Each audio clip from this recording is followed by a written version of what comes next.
We all smoked in those days. If that was you then, get your lungs screened now. Surviving lung cancer starts with a scan.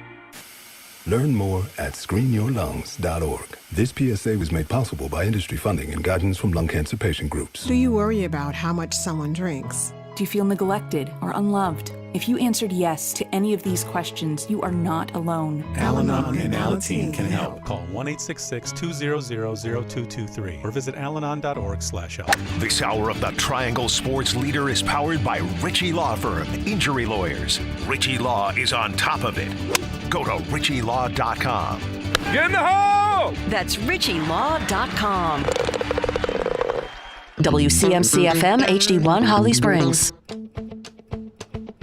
You know, you identify players that, number one, are talented and good hockey players, but then we want guys that, I say, do it right. You know, have just a great character and hardworking kids. And when you find them, you want to keep them as long as you can. And I think that's kind of what we've done here. And I think we all agree, you know, there's a lot of talent there. You know, I know he's only played a year, but I think it's pretty evident that it's going to be a good bet for both sides, and going to be happy to have him around for a long time.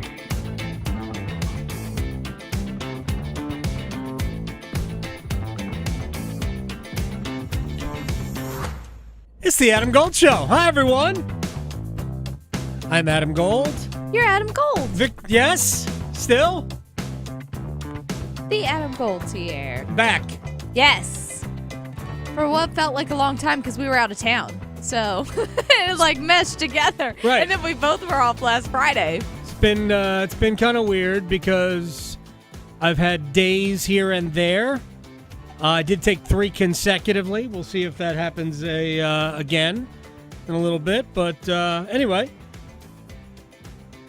Thursday was eventful down in Charlotte for ACC football kickoff. It was eventful for other reasons as well. I was on the train that was on its way back from Charlotte to Raleigh that unfortunately hit a pedestrian. Oh, no. Oh, yeah.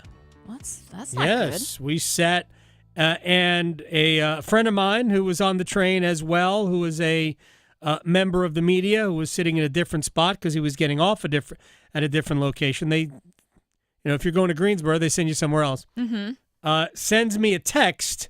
We're stopped. We're like 3 miles from High Point. Train stops, which isn't uncommon. Sometimes it just does for whatever reason.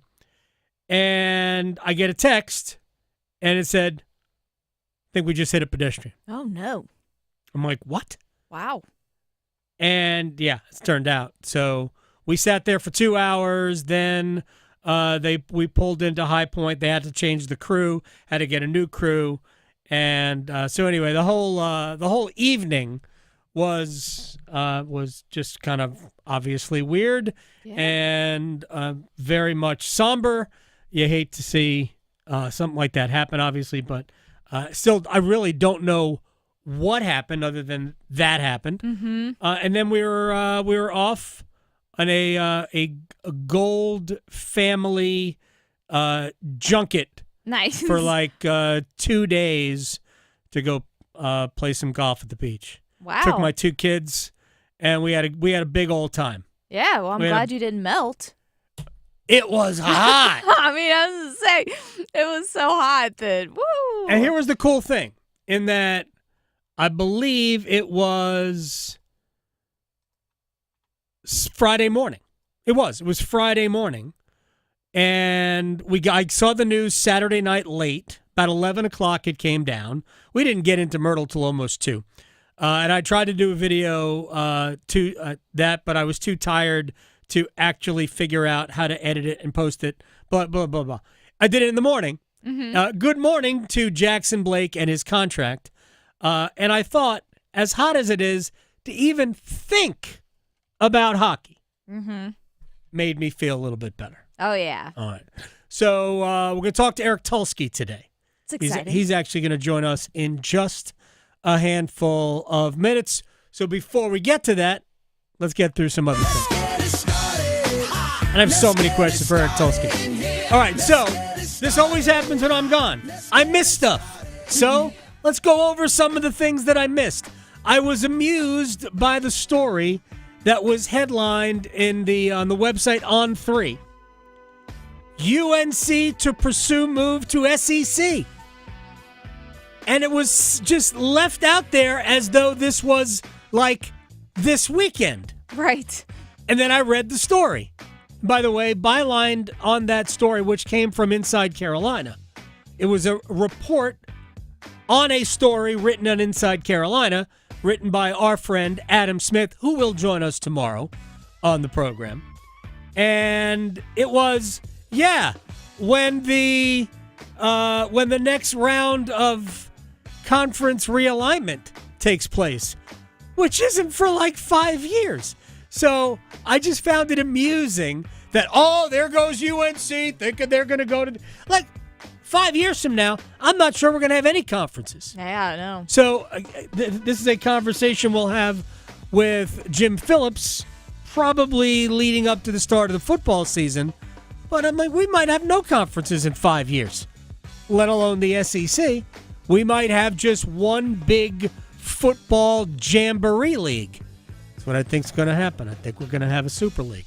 So I found that amusing and the reactions to it. Speaking of UNC, and this also, I believe I saw this news, it might have been Monday. Either way, Jim Tanner, the new Hoops general manager, who has a $950,000 annual salary. It's actually up from $850,000 for, I guess, I have no idea, when he started.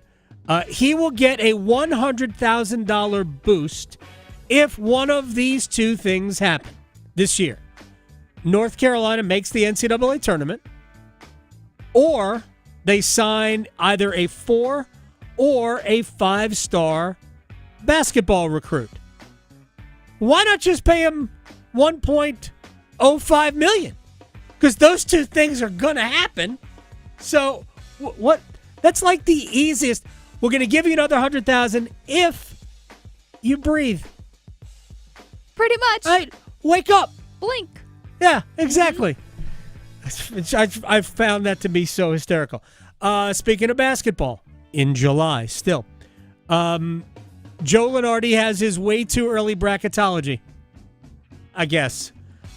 Duke is a 1. Louisville 5. North Carolina 6. Just cut Jim Tanner the check now. NC State a 7. You go, Will Wade. Miami and SMU in the first 4 in Dayton as 11 seeds. That is 6 bids to the ACC. Still not great. Still not great. But maybe if we have, enough sway, the ACC can lobby for 9 automatic bids in basketball. Because traditionally the ACC has been the best league. So why shouldn't the ACC get 9 automatic bids in basketball if the SEC and if the Big Ten wants 4 in football and they ain't even that good? Also, one more thing, and then we'll get to hockey, and Eric Tulski is going to join us. As I was leaving Charlotte, we saw the executive order signed by the president. By the way, it was titled, President Trump Saves College Sports. Presumptuous. And I read the executive order, and I went, well, that seems kind of useless to me. Darren Heitner, attorney, well-placed in the NIL world, does a lot of contracts for athletes, is an agent, all of this, absolutely plugged in, pointed out that making pay-for-play illegal, because that's what it says in the executive order, was the only thing remotely noteworthy. But, as he points out, it's been illegal since NIL was allowed. So what are we doing? Right. So, even the College Sports Commission, newly formed, has backed off their most recent banishment of pay-for-play because it ain't going to work. So, yeah. Anyway, David McKenzie, who we've had on this program before, intellectual property attorney, he went further to point out how weak it was. Said the only portion of the executive order with even a whiff of legal effect is its directive to the Department of Justice and the Federal Trade Commission to protect student-athlete rights and shield college athletes from debilitating antitrust and other legal challenges. Really isn't about the athlete, it's about the schools. That's because the DOJ and FTC are the primary federal enforcers of the nation's antitrust laws and fall within or adjacent to the executive branch, given that the president has already shown a willingness to neuter the independence of these agencies, right? His executive order could lead the DOJ and FTC to deprioritize antitrust cases against the NCAA or universities. In other words, yeah, we're not going to allow these to even happen, even though legally he can't do it. Anyway, it's useless, and it is not going to. This will have no effect on college sports. Zero effect on college sports as we know it. And I saw a ton of people talking about how great it was, and I'm like, you either didn't read the bill, the executive order, or you are just predetermined to automatically think that this is great, and it is not in any way, shape, or form great. All right. Jackson Blake, 8-year contract extension, 5.1 and change average annual value over 8 years, and it doesn't start until a year from now. We did the same thing. The Hurricanes did the same thing with Logan Stankoven, an 8-year deal at $6 million per, which will kick in after his entry-level contract expires. Both of those contracts have one more year left, which means 9 years each for Blake and Stankoven.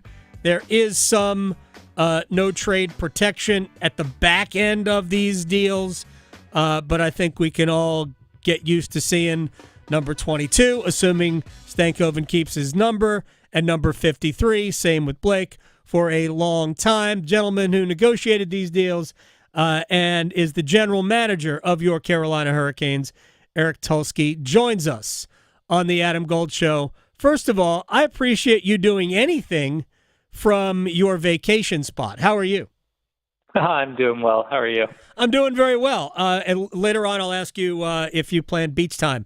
But let's get to the Jackson Blake contract, because I was, in a lot of ways, surprised. Not surprised that you would be interested, but in some ways, maybe surprised that Jackson would be interested this early, because he had a really good year. 17 goals, 17 assists, and frankly, those numbers probably should have both been higher given how snake-bit he was for about 20 games.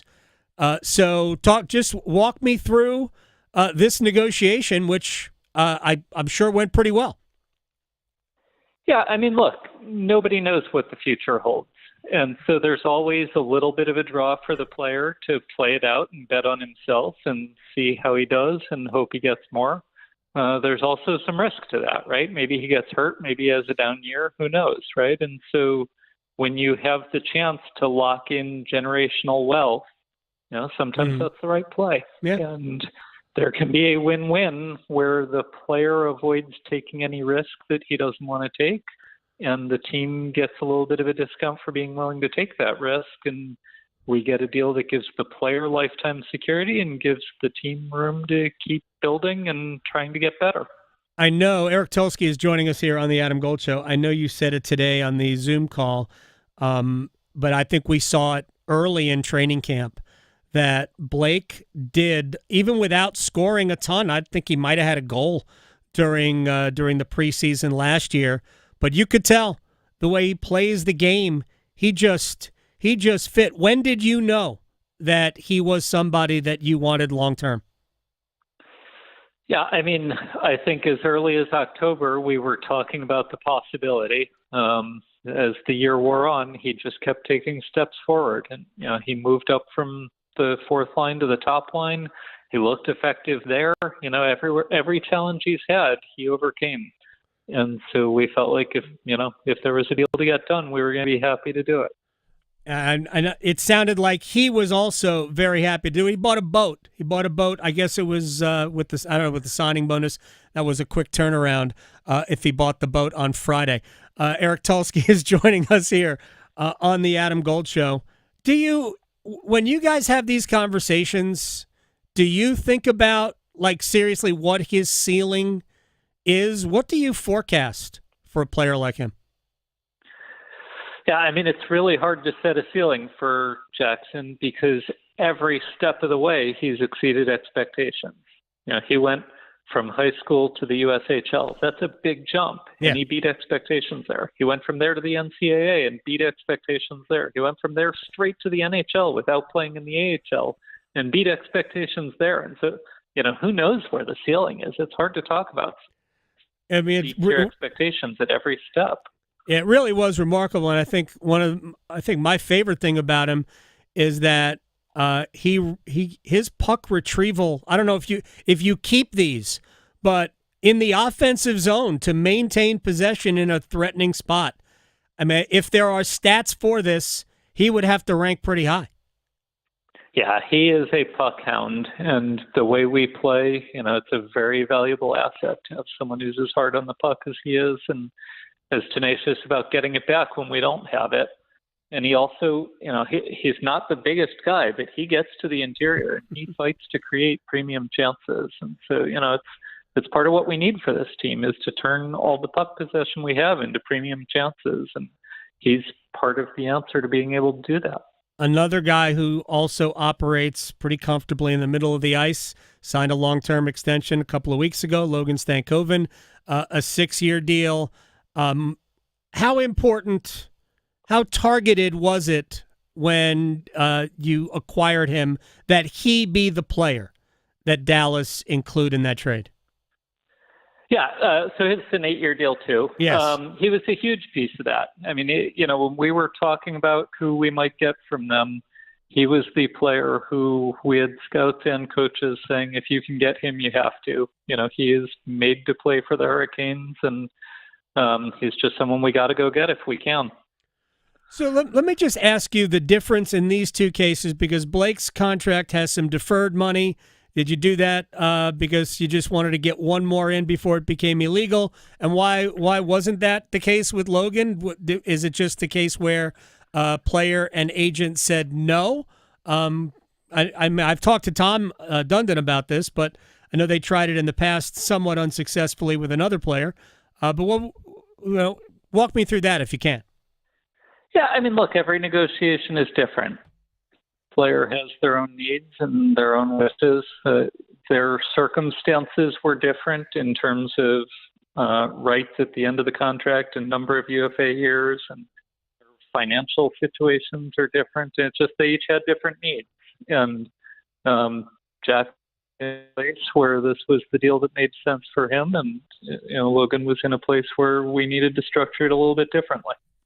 Eric Tulski is joining us here on the Adam Gold Show. Before we get to Keandre Miller and Nick Ehlers, I truly believe, and I said this many, many times, that you deserved a ton of credit for the big swing in January, and then even more credit for saying, all right, it's not going to work. How do we pivot and still make this team better in the long run? And you did that. The only thing I would say is that unless all of this was cover for acquiring Taylor Hall. So I don't think it was the last, but it was but that whole sequence was really, really impressive to me. Yeah, I mean, look, a core philosophy for this team, we want to be aggressive, and that's how we play on the ice, and that's how we manage off the ice too. And our goal is every time there's a chance to get better, we want to take that shot. And you have to be aware of the downside in everything you do, but not be afraid of it.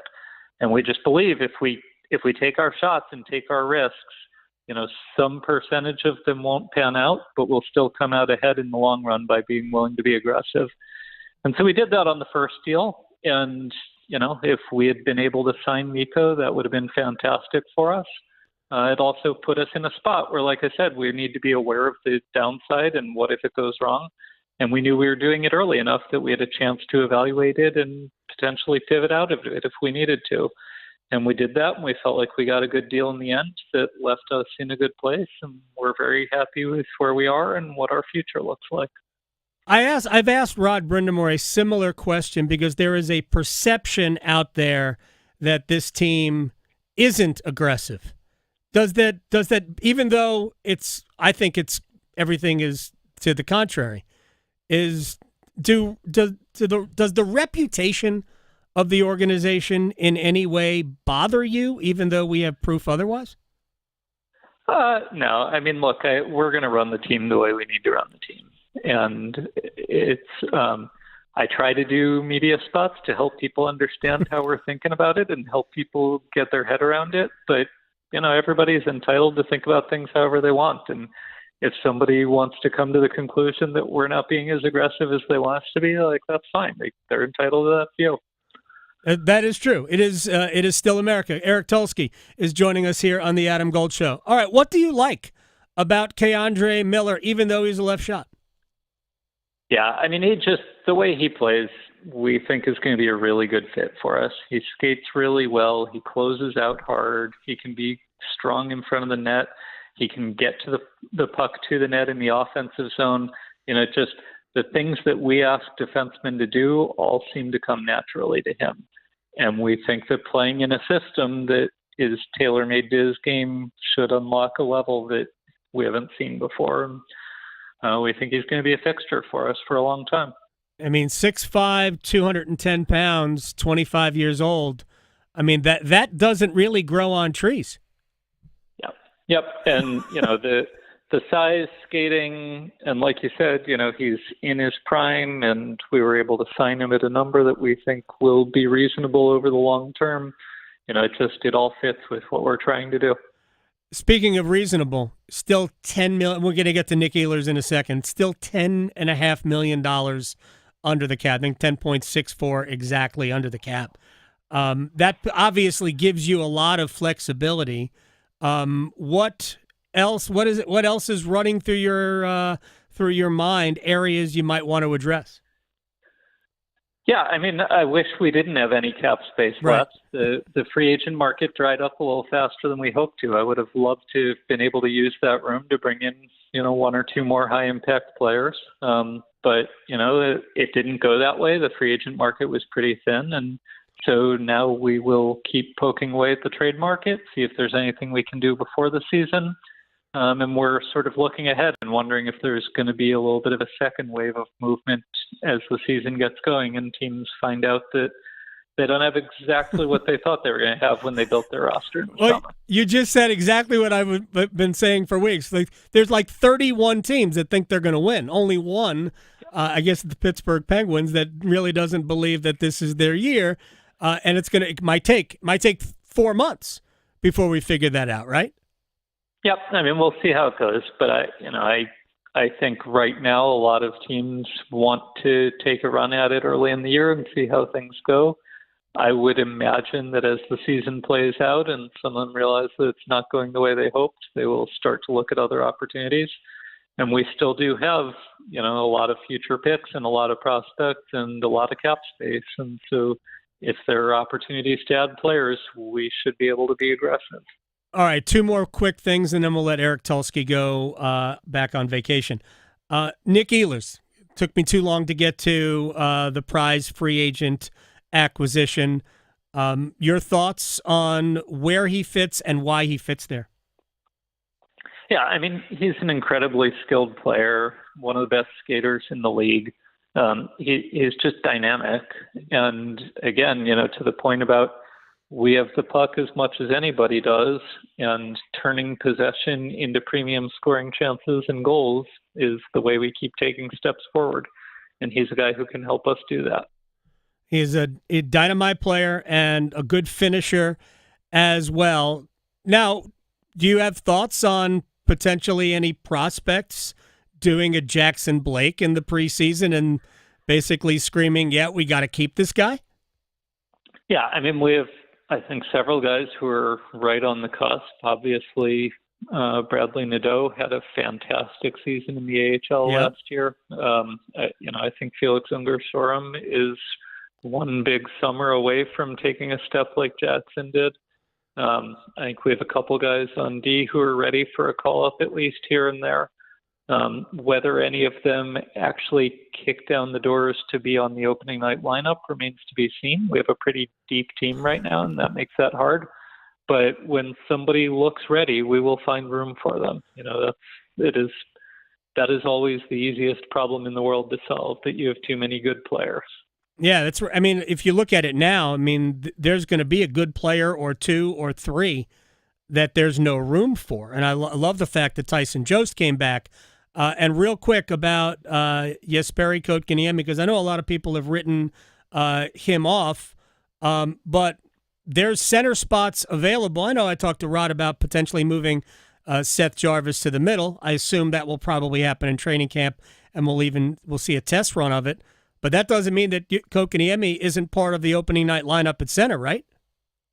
Yeah, I mean, there's a lot to play out still, but yeah, he's been a valuable piece for us, and centers are not easy to find right now, and young centers on deals that are very reasonable compared to what free agents are getting right now, like that's an asset, and we're happy to keep looking for ways to get better at every position, not just all the talk is about that one in particular, but up and down the lineup, we're trying to get better at every position. So I'm never going to rule anything out. But, as it stands right now, I see him as a piece. Do you get relaxing time where you are? It's never really relaxing. I would say it's about 20% less stressed now than it was a month ago, but it's, there's always work to do. You don't just turn your phone off and stare at the surf or, I don't know, get some seafood, cook something, do a crossword puzzle? No, there's not a lot of that going on. Look, there's a lot to do. It's the roster is mostly set right now, but there's still a staff to manage. There's scouts to get ready for the season. There's a lot to do, and that never stops. You're not allowed to take a vacation. Eric Tulski, I appreciate your time. Good work on the roster. I will see you in a few weeks, I guess, when everything cranks up. Sounds good. Thanks for having me. You got it. Eric Tulski here on the Adam Gold Show. All right, lots to do. I want to unpack a couple of things there, talk briefly about where I see the roster going. Jim Zokei will join us at the top of the hour from the Panthers Radio Network, training camp day, whatever, I don't even know. We're into week 2 of training camp. He will join us top of the hour. Chip Patterson after that. We have Gary Williams on golf. The Wyndham Championship is down the road in Greensboro. Lots of things to do. Plus, we'll unpack some of the things that Eric Tulski had to say just then. Next. Questioning goalie interference calls since day one. The Adam Gold Show on the North Carolina Sports Network. Listen every afternoon for The Drive with Tim Donnelly. Here's how you know the Bill Belichick hype is through the roof. At ACC Media Kickoff, Dabo Swinney, one of the most popular, famous coaches in the country, was walking around giving interviews, and almost no one was following him. That's because every media member was up at Bill Belichick's press conference hoping for just a few seconds of audio from the UNC coach. The Drive with Tim Donnelly, 3 to 6 on 99.9 The Fan. At Wells Fargo, we know what got you into your business. Whether it's manufacturing, running a restaurant, or your business from home. What you didn't get into your business for was banking. But luckily, Wells Fargo offers business checking, payments, and lending all in one place, in your neighborhood and on our app, so you can focus on doing what you love. Wells Fargo, you're good at business, we're good at business banking. Learn more at wellsfargo.com/business. Terms apply. Wells Fargo Bank and a member FDIC. See if you're a winner every night. Watch live lottery drawings on WRAL-TV's 11 o'clock news. That's right, Carolina Pick 3, Carolina Pick 4, and Carolina Cash 5 numbers every night on WRAL-TV's 11 o'clock news. See if you're a winner before you go off to bed. Get your lottery numbers live every night. North Carolina Education Lottery. Only on WRAL-TV's 11 o'clock news. If you're 55 or older and into that whole saving money thing, T-Mobile has an exclusive phone and internet bundle just for you. Right now, get 2 unlimited phone lines plus 5G home internet for just $30 each per month with autopay, plus taxes and fees. And with 5G home internet, setup is easy with just 1 cord and no technician needed, which is great if you're also into that whole keeping it simple thing. Switch now and experience the best mobile network in the U.S. Visit your local store to start saving. T-Mobile, it's better over here. Based on analysis by Ookla Speed Test Intelligence data Q4 2024 to Q1 2025. Ookla trademarks used under license. Unlimited on our network. Customers on voice plan may notice speeds lower than other customers and further reduction if using more than 50 gigs a month due to data prioritization. Video streams and SD on this plan. Home internet pricing after $20 in monthly bill credit plus $5 per line without autopay. Debit or bank account required. See 5G device coverage and access details at T-Mobile.com. Find what you love, love what you find. A Total Wine and More. There's so much waiting for you. All kinds of beers and thousands of wines. Guides in the know and prices so low. It just might blow your mind. You're gonna find what you love and love what you find. With curbside pickup and delivery available, you'll always find what you love, only at Total Wine & More. Drink responsibly, B21. Give me a mountain with lots to do. Give me something simple and true. All I need is sunshine and that cool, refreshing Mountain Dew. Yes, so give me my good friends. Give me that dew. Grab some ice-cold Mountain Dew today. Mountain Dew. Hurry into Family Fare to get 2 20-ounce bottles of Mountain Dew for just $4. Family Fare, first in thirst. Progressive knows there are 2 things RV owners love: to travel and relax. And they like to take both nice and slow. Just like this commercial. And what's more relaxing than the peace of mind knowing their RV is protected by Progressive? Now here comes the fast part. Progressive Casualty Insurance Company and Affiliates. This is Adam Gold. And we're going to have Seth on the show next week when he gets back from vacation. He was by a pool. What are you doing? Get off Twitter. It's nicer to be on Twitter when you're by a pool anyway. No, just stop. Stop engaging with people. The Adam Gold Show.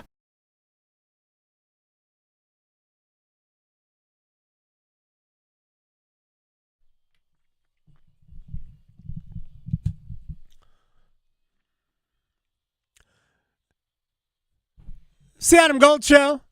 I am Adam Gold. Victoria on the 1s and 2s.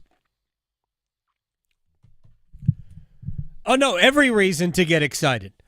By the way, for Hurricanes fans, there will be a Canes Corner podcast tonight. So we are going to go live at 9 o'clock with a special guest. Good friend of mine will join me on the podcast. We'll go for about 30 minutes. In the regular podcast release, when that's done, we'll just tack on the Eric Tulski interview for those people who missed it. Just now, the general manager of the Carolina Hurricanes joined us to talk about the Jackson Blake contract, Logan Stankoven, all of that. And he did say that, and this is what, there are perceptions about this organization on the outside that I've long said were incorrect. There is a feeling out there that the Hurricanes are cheap, and they're not cheap. They've been a spend to the cap team basically every year.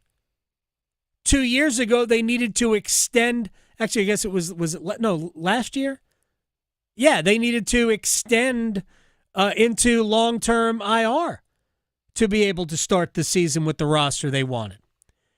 And they have done that in the past. The one place I would say they aren't necessarily super aggressive is trade deadline time in terms of what we want to see happen or what fans want to see happen, which are actually the same since I am a fan. But when it comes to paying the players, when it comes to being aggressive trying to make trades, Yeah, they are super aggressive. And that's where I thought the Mikko Rantanen swing, which ended up being a swing and a miss, it told the world that the Hurricanes are unafraid. And when they realized it wasn't going to work long term, then they decided, all right, let's see how we can pivot out of this and figure out a way to make us better in the long term while still being good in the short term. And they did that. Stankoven is a dynamite player, obviously. And he'll be around here for 9 years. And Jackson Blake. 7 more years of Jarvis and Aho. 8 years of Keandre Miller. 8 more years of Jacob Slavin. 6 years of Nick Ehlers.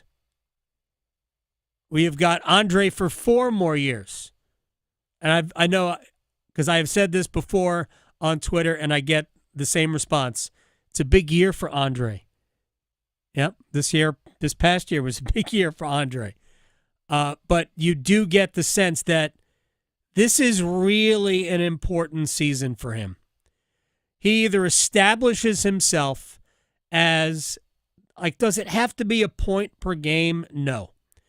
But he either establishes himself as an impact player / goal scorer, or, and this is the risk that Eric Tulski talked about whenever you agree to long-term contract with young players.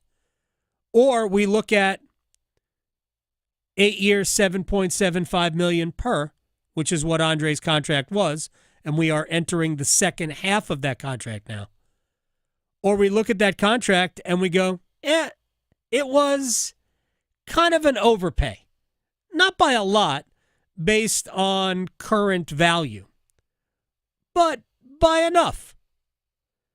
The Hurricanes thought that they were signing somebody who was going to be a 35 to 40 goal scorer.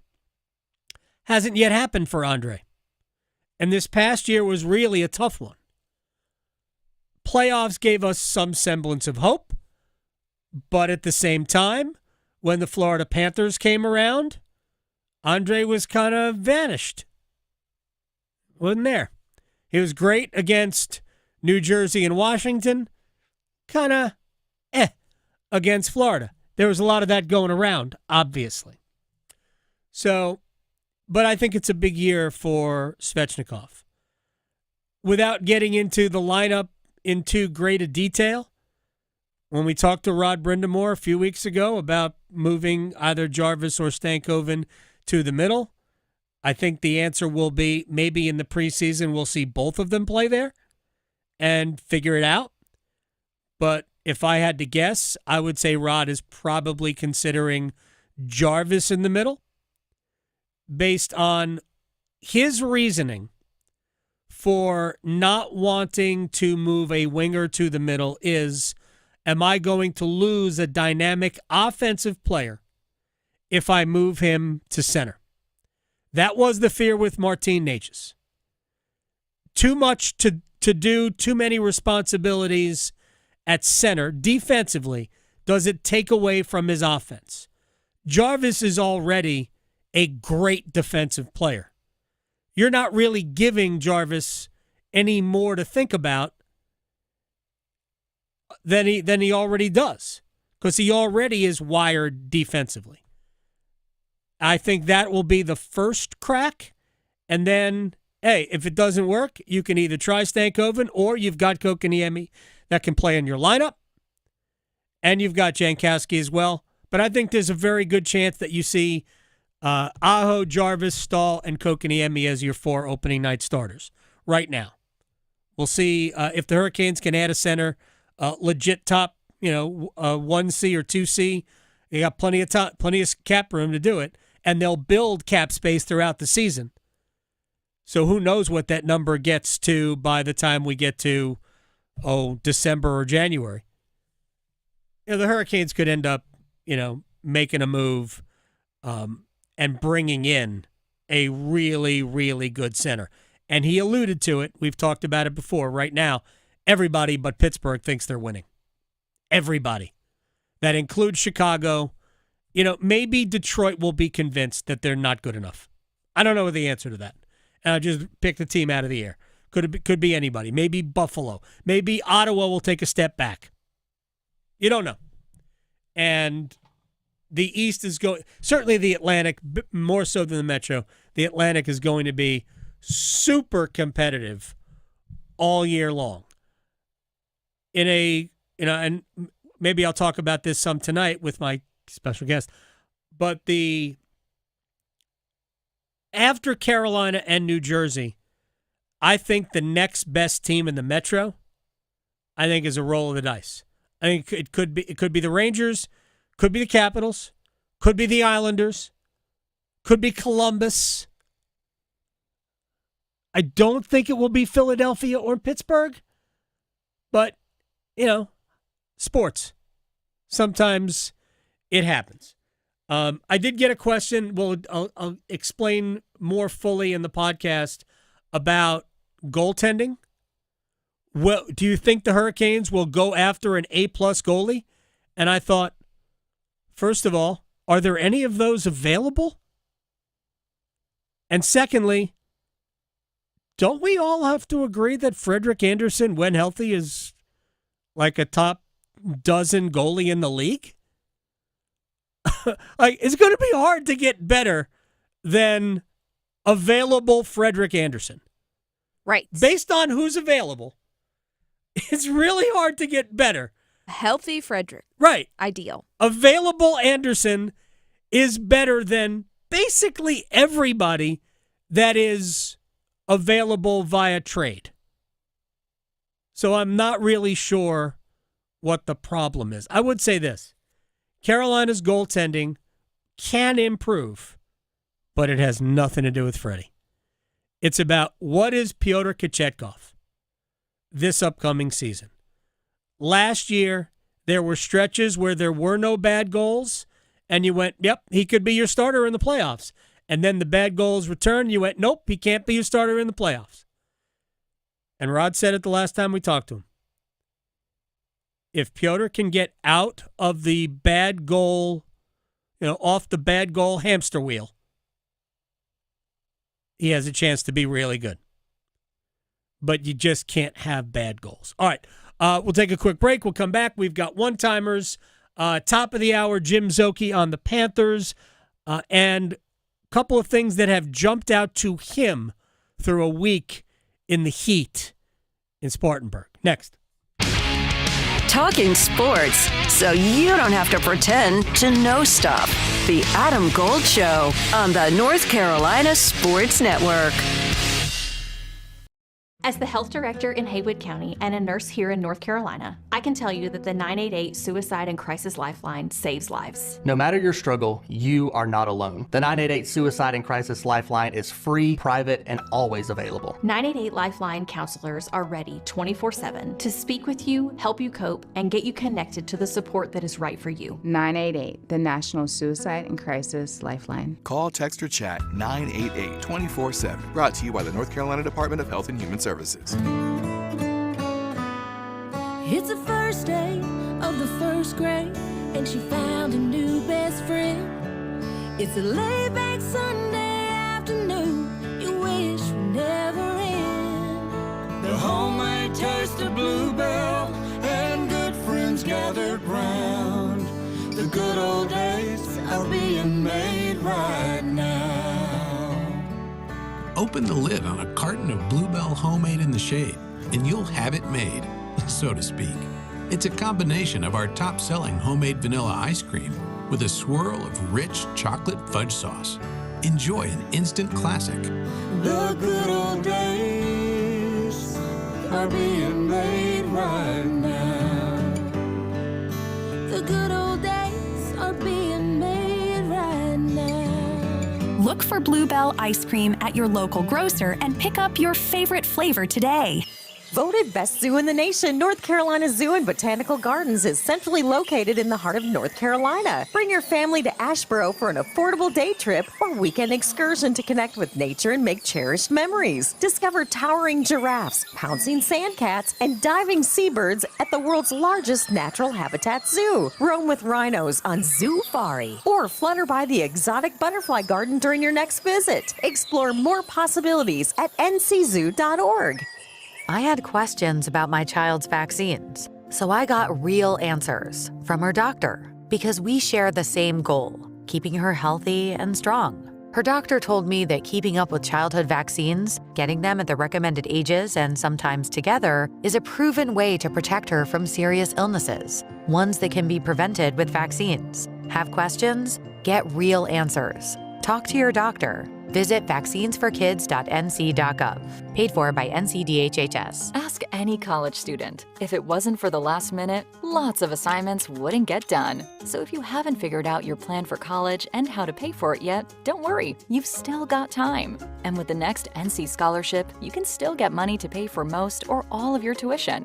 To apply, just fill out your FAFSA and you could get $3,000 for community college or $5,000 for public university, and possibly more. See how easy it is to apply at nextncscholarship.org. Healthcare? Why? Why is it so hard? Healthcare is broken. At Blue Cross and Blue Shield of North Carolina, we get it. Really? Really. That's why we're making healthcare better for all, starting with you. Really? Really. We're making plans easier to navigate by putting all your benefits, prescriptions, and details on your computer and phone. Convinced? No, but it's a start. We'll take it. Blue Cross North Carolina, making healthcare better for all, starting with you. Did you know? Atlantic hurricane season runs through November. From gathering necessary supplies to planning an evacuation route, now is the time to make sure you and your family are prepared. And if a storm damages our electric system, local public power providers are ready to respond and restore power quickly and safely. As a public power customer, you benefit from having an electricity provider that restores power faster than other providers do. Visit electricities.com for storm preparation tips and resources. One Adam Gold. One Adam Gold. Is he married to a person or just himself? Because that, I feel like that's very Aaron Rodgery of him to have the twist in there. It's a very good question. So, I don't know. We still don't know if it's a person. Would he get down on one knee to ask himself over an ayahuasca? Yes. The Adam Gold Show.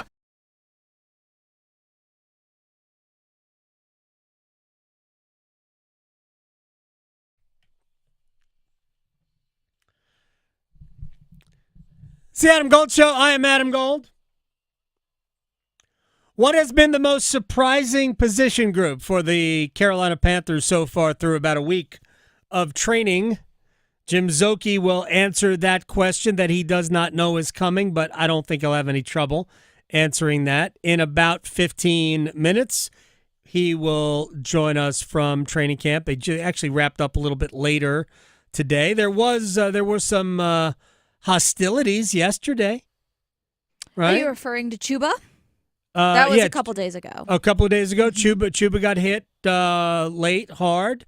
I know Bryce Young took a shot today. Oh. We don't want that to happen. Not our QB. I don't know if he's wearing red or not, if they do that. But, look, all things coming out of training camp seem to be of a positive nature.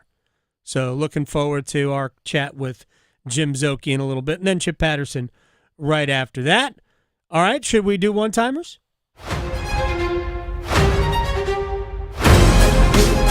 Okay, so we have a few from our YouTube stream, so you can always put some in there or add us on Twitter, either one. So first up, we've got one. Let's see here. Nazim Kadri name has been floating around. Right? He's for trade rumors. Do you see Carolina making a trade for him? Not now. I think Carolina's going to wait it out. I don't believe them. If the right player shows up in terms of being available to them yeah, then I can see them making a move. But I don't believe that they're going to do anything now unless it's absolutely at the top of their list of, yeah, we have to get this player. And I don't know that those players are necessarily available to them right now. So my answer is I think we're about 3 to 4 months away from anything like that happening. Okay, so next up we have a sort of one-timer from Talia. She's always a good participant. So she said that she's traveling to Raleigh in the winter for a few days, and she wants to know a good sports bar to visit.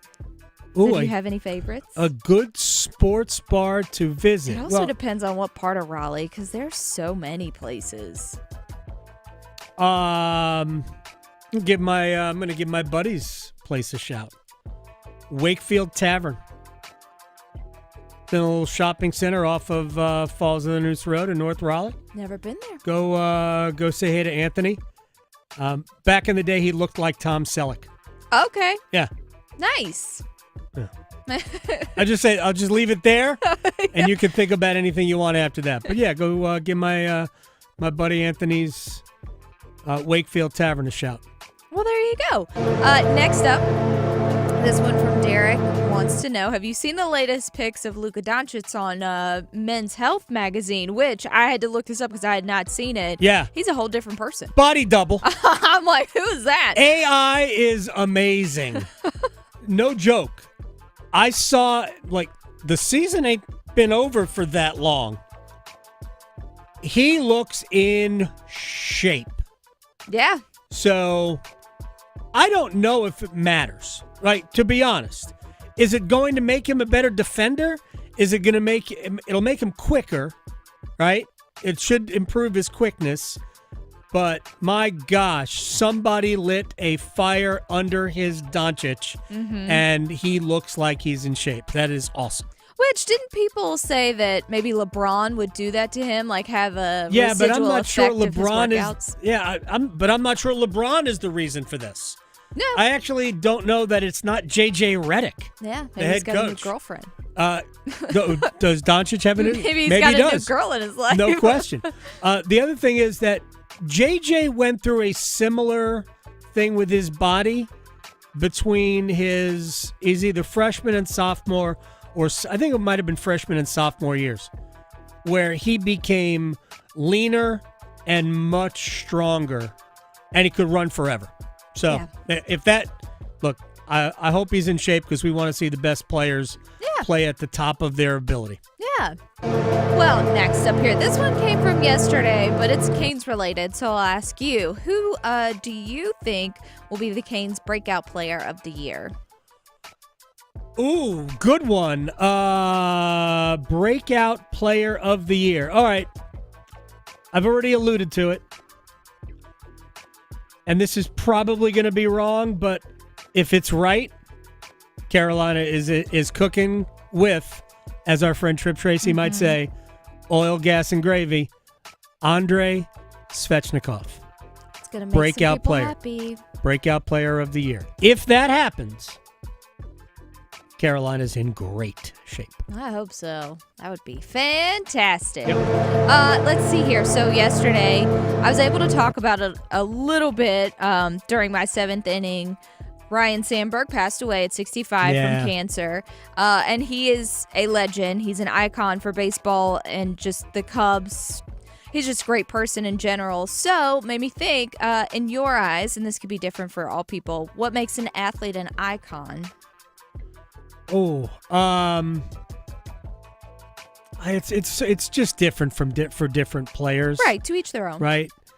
Sandberg was like, if you made a list of the best second baseman of all time, I mean, I don't know if he's first, but he ain't worse than like 5th ever. Top 3 at He least. was a tremendous player, could do it all, excellent defensively. I mean, reliable, all of it. Great human being. Absolutely all of it. Dynamite player. mean, he didn't play for one team his whole career. The Cubs got him from the Phillies. It was a trade from the Phillies. It's a great trade, by the way, Philadelphia. It's always good to trade away legends. So it's hard. It's different for every player, every athlete, how you become an icon. He's probably more an icon in the city of Chicago than it would be anything national. So if the Cubs wanted to build a statue, if there's not one already out in front of Wrigley Field, that would be a good place to start. Oh, yeah, I'm sure there will be. And last but not least, along the MLB lines, when is it important for an MLB team to get hot in the season? Hopefully not now, because the Cubs aren't. No. Oh, it's so bad. October. Yeah. Seriously. If you get into the playoffs, you can win. How many years ago was it we had the Phillies and Rangers? A 5 seed and a 6 seed in the World Series. Like, the margin in baseball is this. It's nothing. It's anything. If you get hot at the right time, yeah, you can win. No matter who you are, you get hot at the right time, you can win. Baseball just lends itself to that. You want to squeeze in one more? No? Let's see here. No, that'll probably go a little bit too long if we do that. That's fine. Jim Zokei on the other side. We'll talk Carolina Panthers football. We have heard a lot of positive things, and I had heard that Hunter Renfrow looks like the old Hunter Renfrow.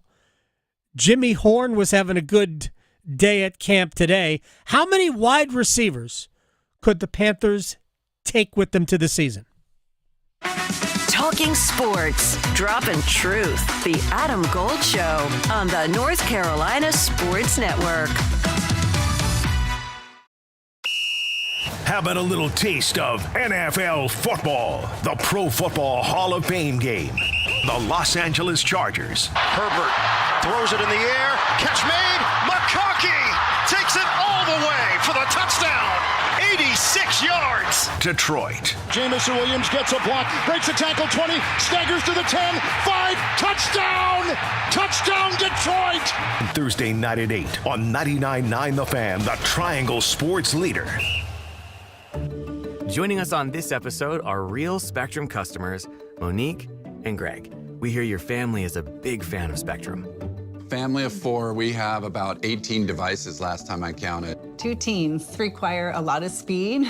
Everything they do is online. There's gaming, there's streaming. Spectrum is perfect for us. I mean, it just seamlessly connects all our devices with lightning speed. Sounds like Spectrum is really committed to keeping you connected. It's amazing.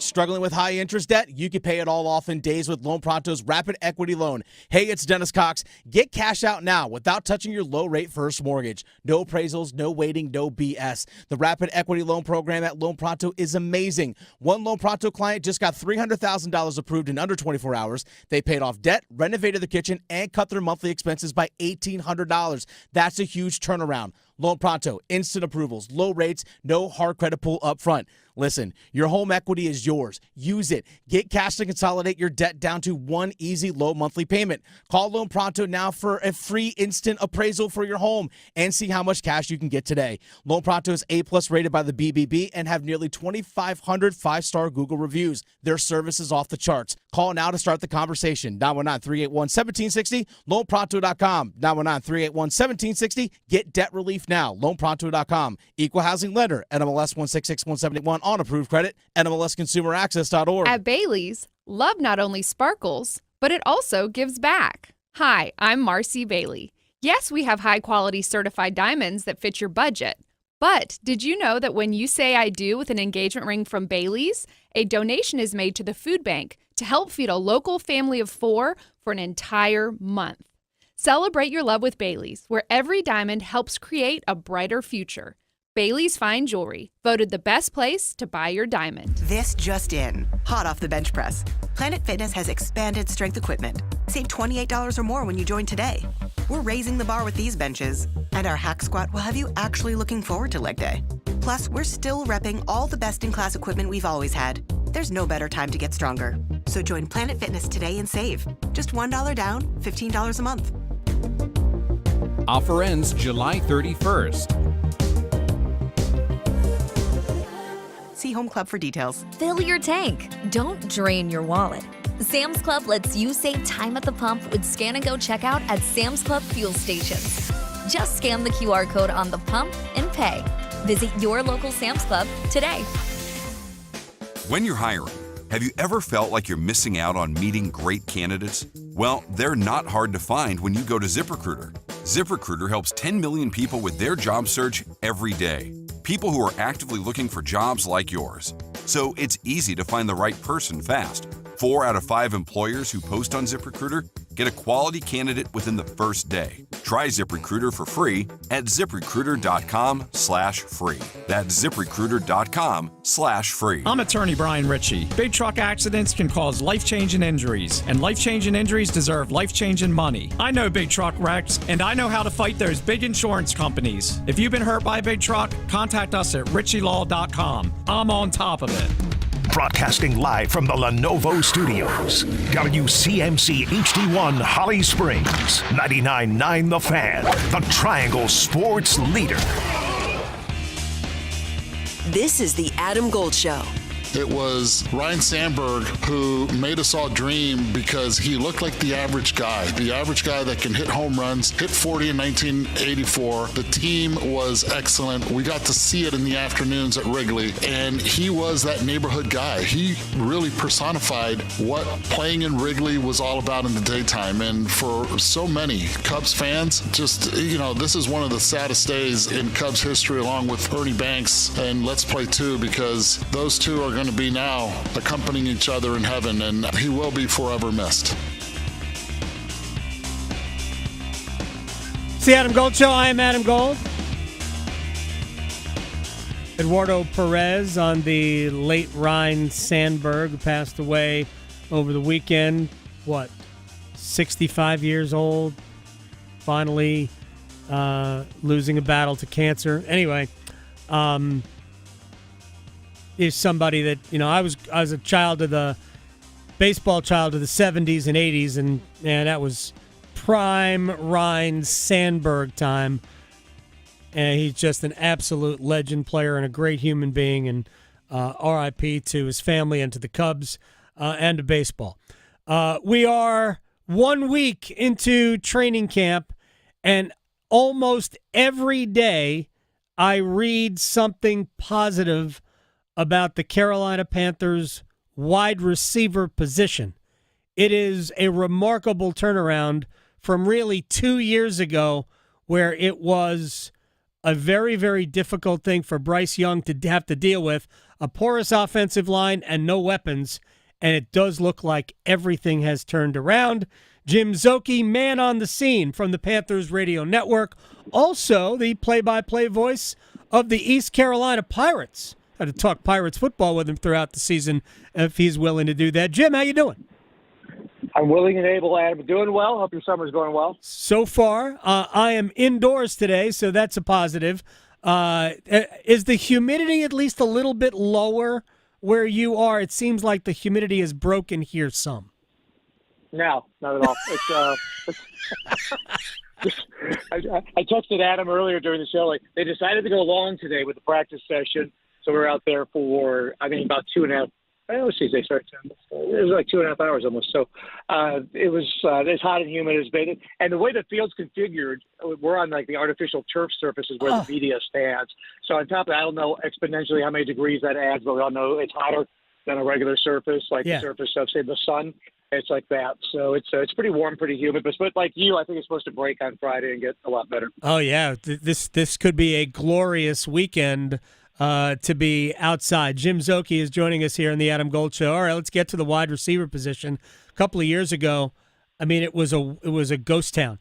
And assuming that Xavier Legette takes it even a moderate step forward from what we saw last year, it looks like there are a plethora of options for Bryce Young. What's your read on that position, and how many do you figure they'll keep?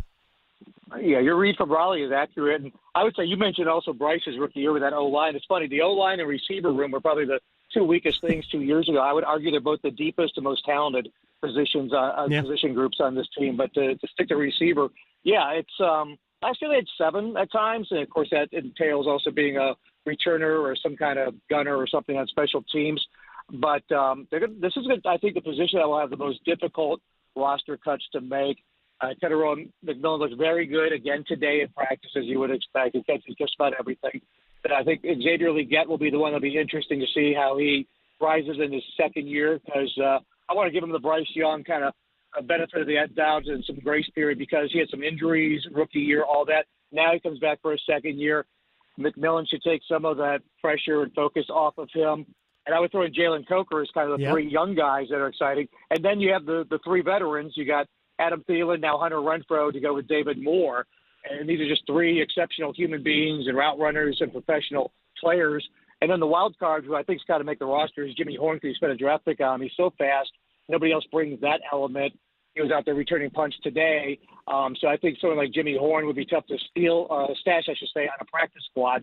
So I think he probably has to have a roster spot. So just naming those, that's 7, and that might be kind of what the receiver room looks like, barring something unforeseen happening. Think they'll take 7 receivers to the start of the season? That would be awesome. Yeah, 6 perhaps. Like there were times they do 7. Part of that is you've got a head coach who was an offensive coordinator, was a quarterback coach, was a receivers coach, and so they always want to make sure they're well fortified there.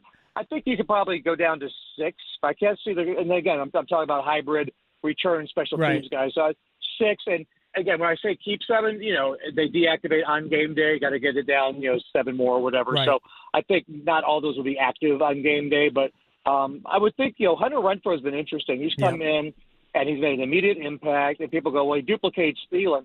Well, this could be Thielen's last year. We don't know that, but if it is, he would step right into that role, being 29 years old, or maybe he's a longer play as a veteran guy to do that possession receiver, great route runner, leadership guy. So we'll see. It's as we said, it's nice to have options. Used to be like, where are we going to get 3 receivers from? Where are we going to find 4 offensive linemen? And now it's like, gosh, we got like 9 linemen and 10 receivers. So it's a pretty good lineup right now. So I've read a bunch about the old Hunter Renfrow. If we see the old Hunter Renfrow, what are we seeing? A steal from Dabo Sweeney, who was at practice Monday. He said there's route runners and there's craftsmen, and you kind of start with that. And that matters so much. I mean, so as football talks like, okay, whatever, he runs a great route. The quarterback needs to know the receiver's going to be where he's supposed to be. Mm-hmm. And Bryce is a really accurate thrower of the ball. And if he's not being pressured and he processes things quickly, he will find you. So if you're where you're supposed to be, that ball's probably going to be where it's supposed to be. That's going to make the whole thing go. It's just it's a machine where everything's got to work in unison. And so I think that matters. And, of course, he's a guy that can do some return stuff for you there. Brings an element of, good speed, good enough NFL speed, obviously. But he would be a guy to be a sure-handed third down guy, an option that should be opening up underneath with hopefully McMillan and Legette getting deeper. And we'll see. There are different ways to talk about using the slot. Like Jalen Coker is being talked about maybe being in the slot. Thielen's been a guy in that position as well. I could see where Renfrow could be used in that slot position. So just gives you options, because Dave Canales likes to rotate guys and have different looks. And I think we'll see that everybody's going to have a chance where maybe no one's a big 1,200-yard receiver with 10 touchdowns, but a lot of guys will contribute. That's kind of what he wants to do. Jim Zokei, Carolina Panthers Radio Network, is joining us here on the Adam Gold Show. Also does East Carolina play-by-play. So let's get to Bryce Young. Toward the end of the year is where I thought we really started to see a much more confident, not only a confident quarterback, but a head coach that had confidence in his quarterback. Because I thought those two things were noticeable to me at the end of the season. Really weren't protecting him from himself. They were letting him go. And to me, those things are noticeable when you can watch play calling and things like that. What has he been like throughout the first week and really into, going back even deeper into the offseason? Yeah, confidence is a big deal. And I think, there's so much talk about let's go look at Alabama Bryce tape and, try to get his confidence back. Well, now he's got NFL game success in regular season games that were competitive. And they won close games. And it wasn't all him. but they won 3 of 4 overtime games. But even being a part of a team that wins some close games in the second half of last year, I think that all builds towards making you a better player this year. So last year, to me, was like what his rookie year should have been. It just was this whole crazy thing with what happened with the coaching staff and everything being too much thrown at him. I thought last year when he had the break, got sat down, came back, as we all know, now that looked like the guy you drafted. So I think that confidence matters. But beyond that, he brought into the league intelligence, processing, accuracy of the throws. Not the biggest arm, but an adequate NFL arm for most of the throws you're ever going to need. And then I thought the fact that they let him run, like you said, a little bit too. If you look at his stats, if you just like were a stat reader, you would say he ran to the same yardage he ran his first year. But it was when he ran, the decisiveness of when he ran, and that opens up things defensively. We're like, okay, he's not going to just stick in the pocket. You know, he's going to make plays with his feet when needed, when safely able to get out there and do that. So they used it in the pass game too, like bootlegs and rolling him out. So got him out of the pocket a little bit more. I expect more layers and wrinkles in adding that. And I think Bryce is ready for that in his third year. Jim Zokei is joining us here on the Adam Gold Show. Defensive line was a rough spot for them last year. Obviously, the injury to Derek Brown got everything pointed in the right direction very early. How does that unit look to you? Getting Derek Brown back, even though he was on the roster last year, is the biggest thing that happened this past offseason. I mean, you're talking about one of the premier defensive linemen, whether it's interior or edge in the league. So he's going to make everything better along that defensive line. A'Shawn Robinson had a sneaky, really good year last year. Kind of lost in all of Derek Brown's stats and setting a record. Was A'Shawn Robinson had 80 tackles, most of any defensive lineman last year. So again, 10 years in the league, but just a veteran guy that knows how to play and used to line up next to a guy named Aaron Donald. So he's really good. And then just in free agency, Dan Morgan did a great job of Bobby Brown coming in, Trishawn Wharton coming in, Patrick Jones on the edge. These are veteran professional defensive line or edge rusher guys. We only had a little bit of DJ Wanham second half of last year after missing the first half of last year. So is it loaded with current day Pro Bowl players? No, outside of Derek Brown, but nice depth, rotational, professional guys. So I think they're going to be what you need up front to get the rest of the defense in position to do what they need to do. J.C. Horn coming off his first really fully healthy season. I know we're only a week in, but tell me what you see from him. Just a guy who's loaded with physical tools and now has grown into an NFL mature player, getting into his fifth year. And he's got rewarded with that big contract. And with that comes, leadership responsibilities. I love the fact that him and Mike Jackson kind of jaw with Bryce Young at practice and create competition. Because I remember that from back in the days with, it's not even to this level, but when you had Steve Smith, John with the corners, and you had these great defensive players, that's where the competition during the course of the week makes you better come game day. And now we've got that. We got some vocal leaders. We got, Trevin Wallace knocking over Chuba Hubbard, and Chuba getting up, and, he's one of the leaders on the team now. He's not going to stand for that.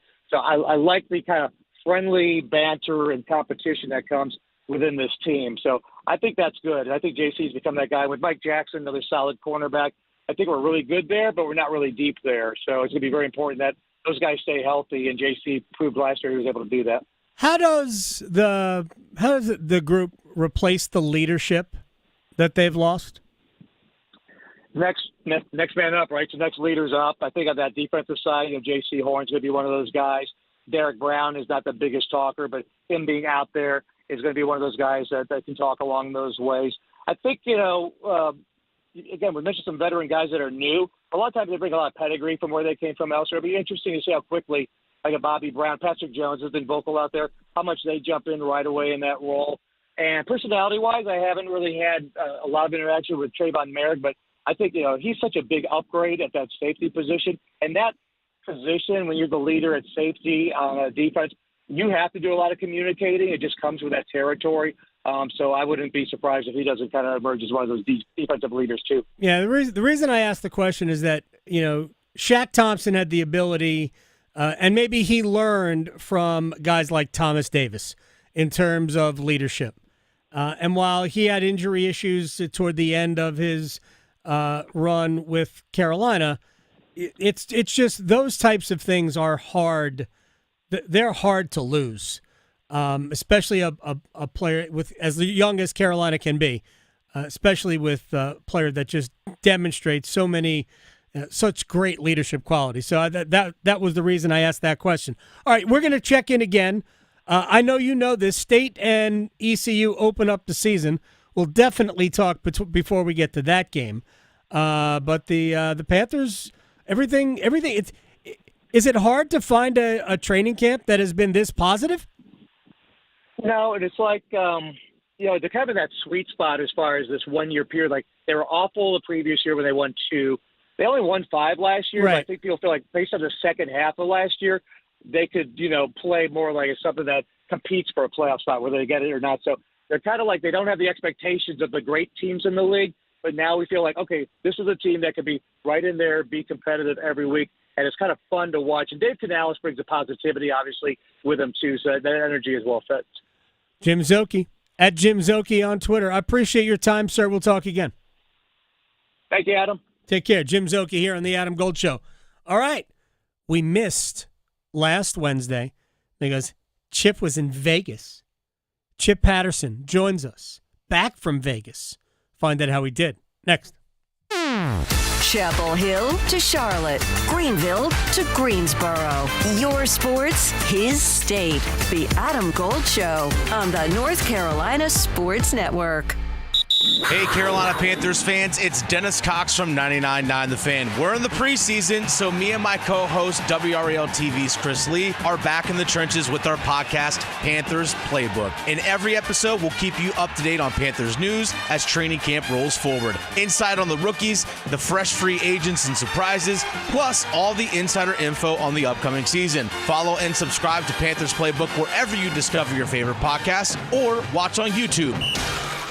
Hi, it's Adam Gold from my friend Gordon Miller, Miller Lending, Kildare Farm Road in Cary. Did you miss me? I've been gone for a little bit. While I was gone, though, several of your neighbors have already gotten to Miller Lending on Kildare Farm Road in Cary since 1996, home of the original no closing cost mortgage, and they have started the process to either refinance their mortgage or buy another house. Why not? There's always room for another house, and there's always room for a no closing cost mortgage, just like there's always room for Jell-O, because you don't even notice Jell-O, and you'll never notice that you don't pay closing costs. Actually, you will, because thousands of dollars remain in your accounts. And then you can do what you want with that $1,000. Banks have plenty of money. They don't need yours. Then you have the freedom to refinance free of charge when the rates come down, and they will. Miller Lending on Kildare Farm Road in Cary. They have been there since 1996. Miller Lending is an equal housing lender. NMLS ID 2502146. It's bow time. Something new just dropped at Bojangles. Take the bold taste of a crispy golden chicken supreme that's been seasoned to perfection, then add dill pickles, Carolina Gold barbecue sauce, and a toasted bun that's great on the go. What do? You get a Bo's Bird Dog. In fact, you can grab 2 of them for $5. So when you're on the go, headed to practice, or need a snack, grab a Bo's Bird Dog. Hurry in before they're gone. Available for a limited time. It's bow time. There's no time like bow time, but sometimes it's go time. No time to stop, but the perfect time for a Bojangles Bird Dog. A seasoned to perfection Bojangles Chicken Supremes, dill pickles, and Carolina Gold barbecue sauce, all tucked inside a toasted bun. Great on the go. Try 2 Bird Dogs for just $5 or 2 Bird Dog combo for just $8.25. Available for limited time only. When you're hungry for flavor and value, it's bow time. Hi, Zoe Saldana. Welcome to T-Mobile. Here's your new iPhone 16 Pro on us. Thanks. And here's my old phone to trade in. You don't need a trade-in. When you switch to T-Mobile, we'll give you a new iPhone 16 Pro. Plus, we'll help you pay off your old phone up to $800, and you still get to keep it. There's always a trade-in. Not right now at T-Mobile. I feel like I have to give you something in return for karma. That's okay. I don't really have much in my purse. Oh, let's see. Hand sanitizer. It's lavender. I'm good. Seriously. Let me check this pocket. Oh, mints? Really, I'm fine. Oh, I have raisins. I'm a mom. Wait 1 sec. I've got cupcakes in the car. It's our best iPhone offer ever. Switch to T-Mobile. Get a new iPhone 16 Pro with Apple Intelligence on us. No trade-in needed. We'll even pay off your phone up to $800. With 24 monthly bill credits. New line $100 plus a month on experience beyond finance agreement $999.99 and qualifying forwarded. For well qualified plus tax and $10 connection charge. Payout via virtual prepaid card. Allow 15 days. Credits end and balance due if you pay off early or cancel. See T-Mobile.com. Progressive knows there are two things RV owners love: to travel and relax. And they like to take both nice and slow. Just like this commercial. And what's more relaxing than the peace of mind knowing their RV is protected by Progressive? Now here comes the fast part. Progressive Casualty Insurance Company and Affiliates. This is Adam Gold. I did love that Rod video with him, though, when he was trying to communicate. Yeah, you speak hockey. And he was like, it's okay, you don't need to know this, you know hockey. And I was like, oh, heartstrings. Yeah. It's fantastic. Yeah, no, it was awesome. The Adam Gold Show.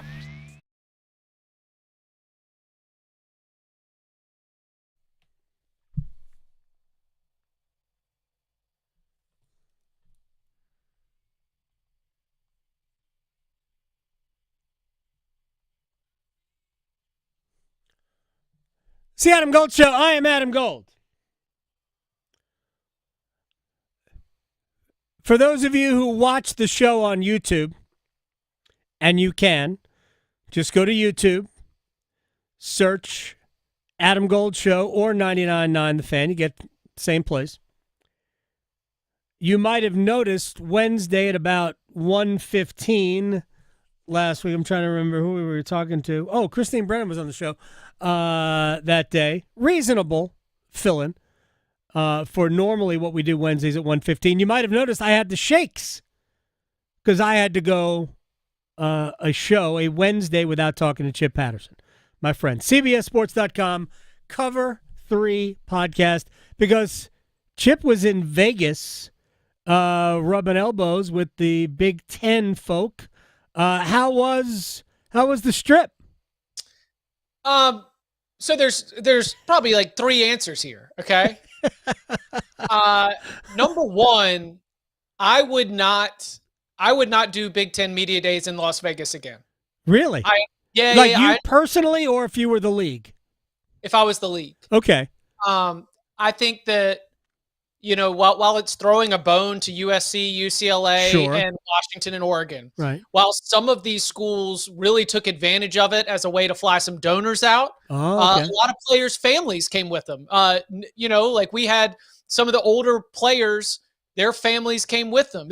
Illinois did a big donor event. They took their players out and they recreated scenes from The Hangover as like a social media thing. Like there were some teams that really leaned in. I also know a lot of beat writers that couldn't afford to get out there.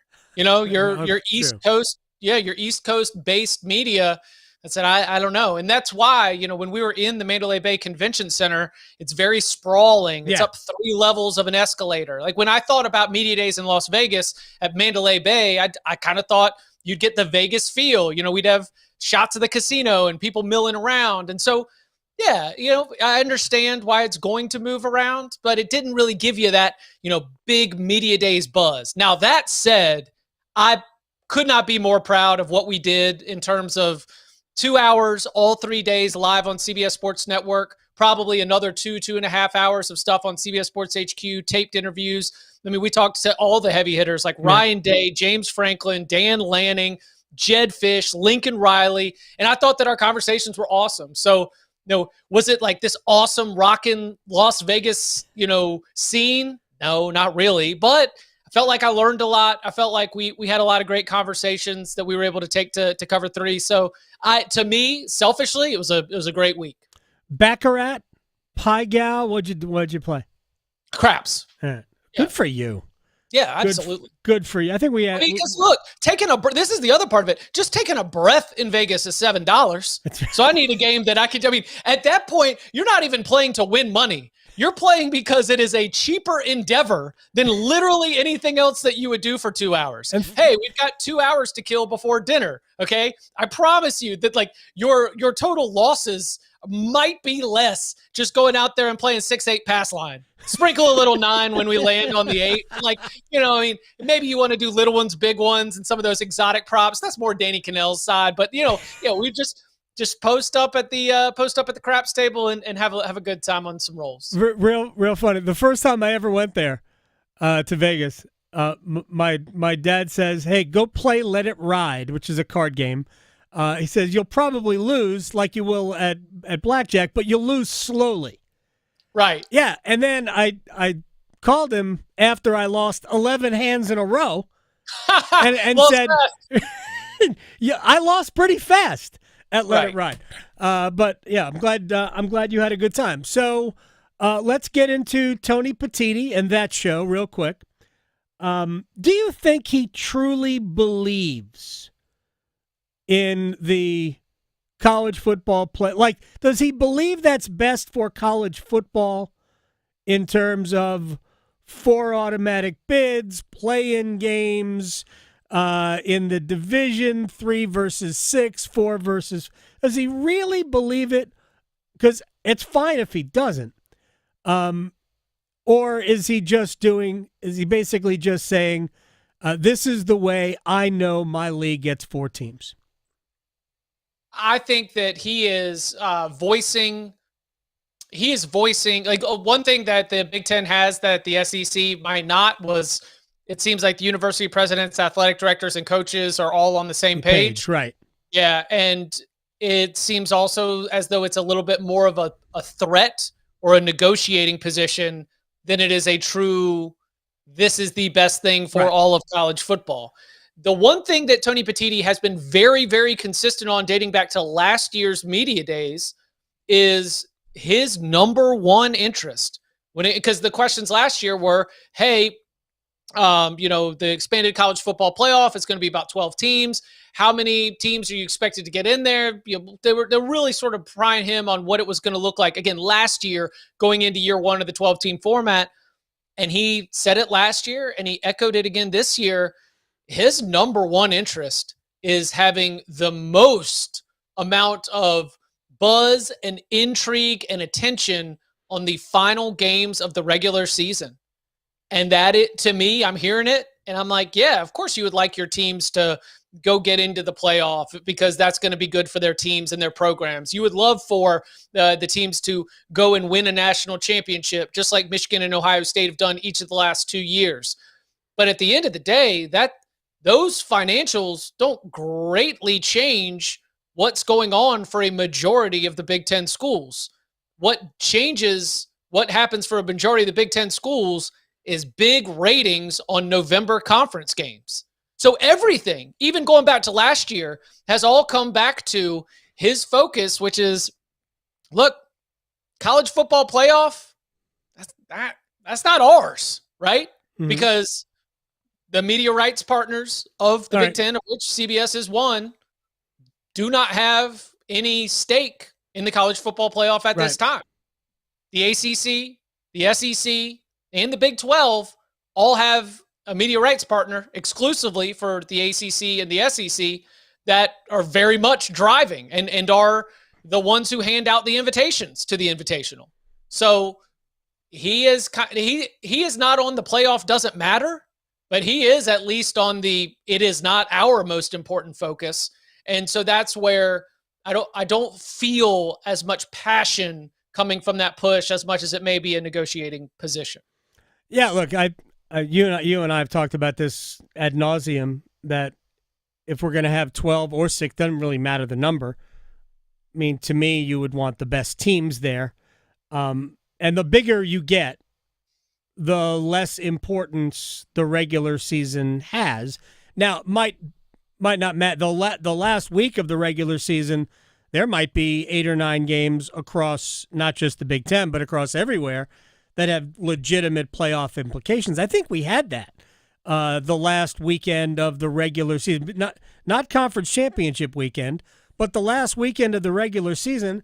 Like, I think that you could have made arguments for teams like, South Carolina at the bottom of the at-large pool, especially if we go to 16, where there are 4 more spots available. So I think that happens naturally. I don't know that it happens the way Tony Petitti was dreaming it with 3 versus 6. Obviously, that game would matter. But what would be really bad if 6 just happened to be like a 7-4 team that really hadn't done much during the course of the season and beats a 3, and all of a sudden you've got a not so great team in the playoff based on some cockamamie way of doing it. I mean, I would not, again, after doing the whole Media Days tour, right, I would not be surprised if we're still at 12. Yeah. And that would that be terrible? No, it would not be terrible. It would not be terrible. Because to your point, think about the position of the Miami Hurricanes, who went into the final week of the regular season with the table set to be an at-large contender at a minimum and potentially be an ACC champion. All they had to do was defend a 21-point lead at on Syracuse. The road against Syracuse. Syracuse comes back, bounces Miami from the title game, opens door for Clemson. Clemson gets in and wins the title game in a thriller against SMU. SMU gets chosen. Alabama left out, along with South Carolina and Ole Miss. We had really a lot of what they were looking for in terms of drama all the way down, even with 12. We don't need to expand to be able to, fabricate or create that kind of drama. Real quick, I spent maybe too much time talking about this. It bothered me. The debate was Indiana versus Alabama for that last, and it wasn't even for the last at-large spot because Indiana, right, it was SMU. Yeah, but somehow the debate became Indiana-Alabama, and you and I have talked about this. I don't understand why Miami wasn't part of that debate. Both of Miami's losses were acceptable losses. You lose to a Georgia Tech team that should have beaten Georgia, and then you lose to a 10-win Syracuse team on the road. I understand it was a come-from-ahead loss. I'm not even debating, and I'm not even trying to say that Miami was so great. But Miami did have to overcome a lot of second-half deficits. No doubt. Virginia Tech and Duke. All of that. Game control. Yeah. We had all this game, which we had with, Florida State way back in the day, game control, which I'd never heard of before. But Miami should have been part of that conversation, and they just weren't. And whatever that's worth. Let me ask you, Chip Patterson, as always on a Wednesday. Let me ask you about James Franklin, because Franklin was asked. It might have been you guys asking him, to be honest, about expectations for this year. You have one of the best returning quarterbacks in the country, a team that is always good, just never good enough. And he says expectations are always the same. The expectation is to, I guess, compete for a national championship. How good are they? Oh, you know what they look like right now? Right now? The Penn State Nittany Lions, because they've got players, multiple players, who could have been 5th round, 4th round NFL draft picks, right? Right. And they're all back. NIL. Beautiful. They are old. They're experienced. They've got this kind of unfinished business attitude. They look a lot like Michigan in 23. They look a lot like Ohio State in 24. They've got a schedule that sets up very, very nicely. A Jim Harbaugh approved non-conference slate to be able to really roll into this thing. Man, if Penn State can do it, and then remember, they were a bad Drew Aller cross his body interception away from beating Notre Dame in the semifinals and getting to play for the national championship last year. If I think that Penn State looks like Michigan and Ohio State from the last 2 years, I think Penn State can win the national championship. The thing that is so much fun for someone like me and so anxiety riddled for anyone who cares about Penn State is that it really, all of your emotions are going to come down to maybe 3 games. It's going to come down to Ohio State in the regular season. You hope the Big Ten championship game, and then in the college football playoff, because there are going to be large portions of this season where they are just rolling over teams because they are so much older, bigger, stronger, better than those squads. And I think that it's just going to be a lot of fun to see whether or not they can do it, because to me, it has the now or never. If I'm going to be overly dramatic, it's now or never. If Penn State's not going to do it this year, I don't know if they're going to do it. Like that's the over dramatized overselling of what I think is Penn State has every bit what they need in a way that they have not had under James Franklin to go and win a national championship. Are they going to be the poster child for the strength of schedule debate? Because this is the first time I've looked at it. They literally have a 2-game season. Right. Oregon to open up conference play, week 4, I believe, and the trip to Ohio State. Right. Right. Yeah. Oregon in Happy Valley, the trip to Ohio State in like week, their 8th game, I think. And they they have one of the easiest schedules I've ever seen. So are they going to be the poster child for strength of schedule debates? Probably, but I just think that because they were in the Final Four last year, there's a floor to how low you can push them. Right. It's just there's an acceptance in the way that the Texas Longhorns got a free pass with no quality wins. Right. Until like all through last season, what's the difference between Texas's best wins and Indiana's best wins? You and I have already had it out over Indiana. Which by the way, Indiana's one loss against Ohio State. Miss me that like Georgia Tech and Syracuse were as quality as Ohio State. No. I'm not debating that at all. Right. I think that Penn State, because it's not Indiana, because it's Penn State, gets the free pass that a Texas did. Texas did not have many quality wins as it continued to be ranked highly last year. But what was Texas doing at the end of the season before? They were playing in the semifinals. So I think that because of Penn State's success, continuity, returning production, I think they're going to get a free pass as they, look really good on CBS, America's Most Watched Network, the network of stars, and the kickoff of Big Time Week 1 against Nevada. Nevada. Go. Back 2 words. Chip Patterson is joining us here. Oh, wait, something we didn't get a chance to talk about 2 weeks ago that I actually wrote down we got to do. The whole born on third base coach.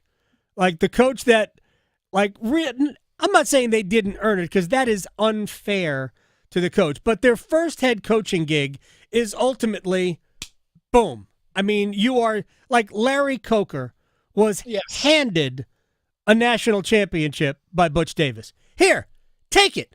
I'm going to coach the Cleveland Browns. Still maybe one of the worst decisions ever made in coaching, right? To go coach the Browns of all teams and pass up that roster with the University of Miami. Now, Coker only won one of the 2 because he got Craig Krenzeled in the second of those what would have been back-to-back national championships.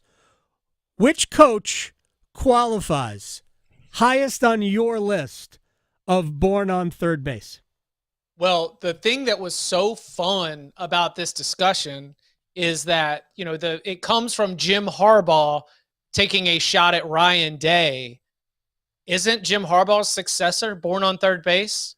Yes. Sherrod Moore, right. Inheriting he inherits an NCAA scandal, and he has to serve a 2-game suspension this year, but he's also taking over Michigan after reaching heights it had not reached in the modern era.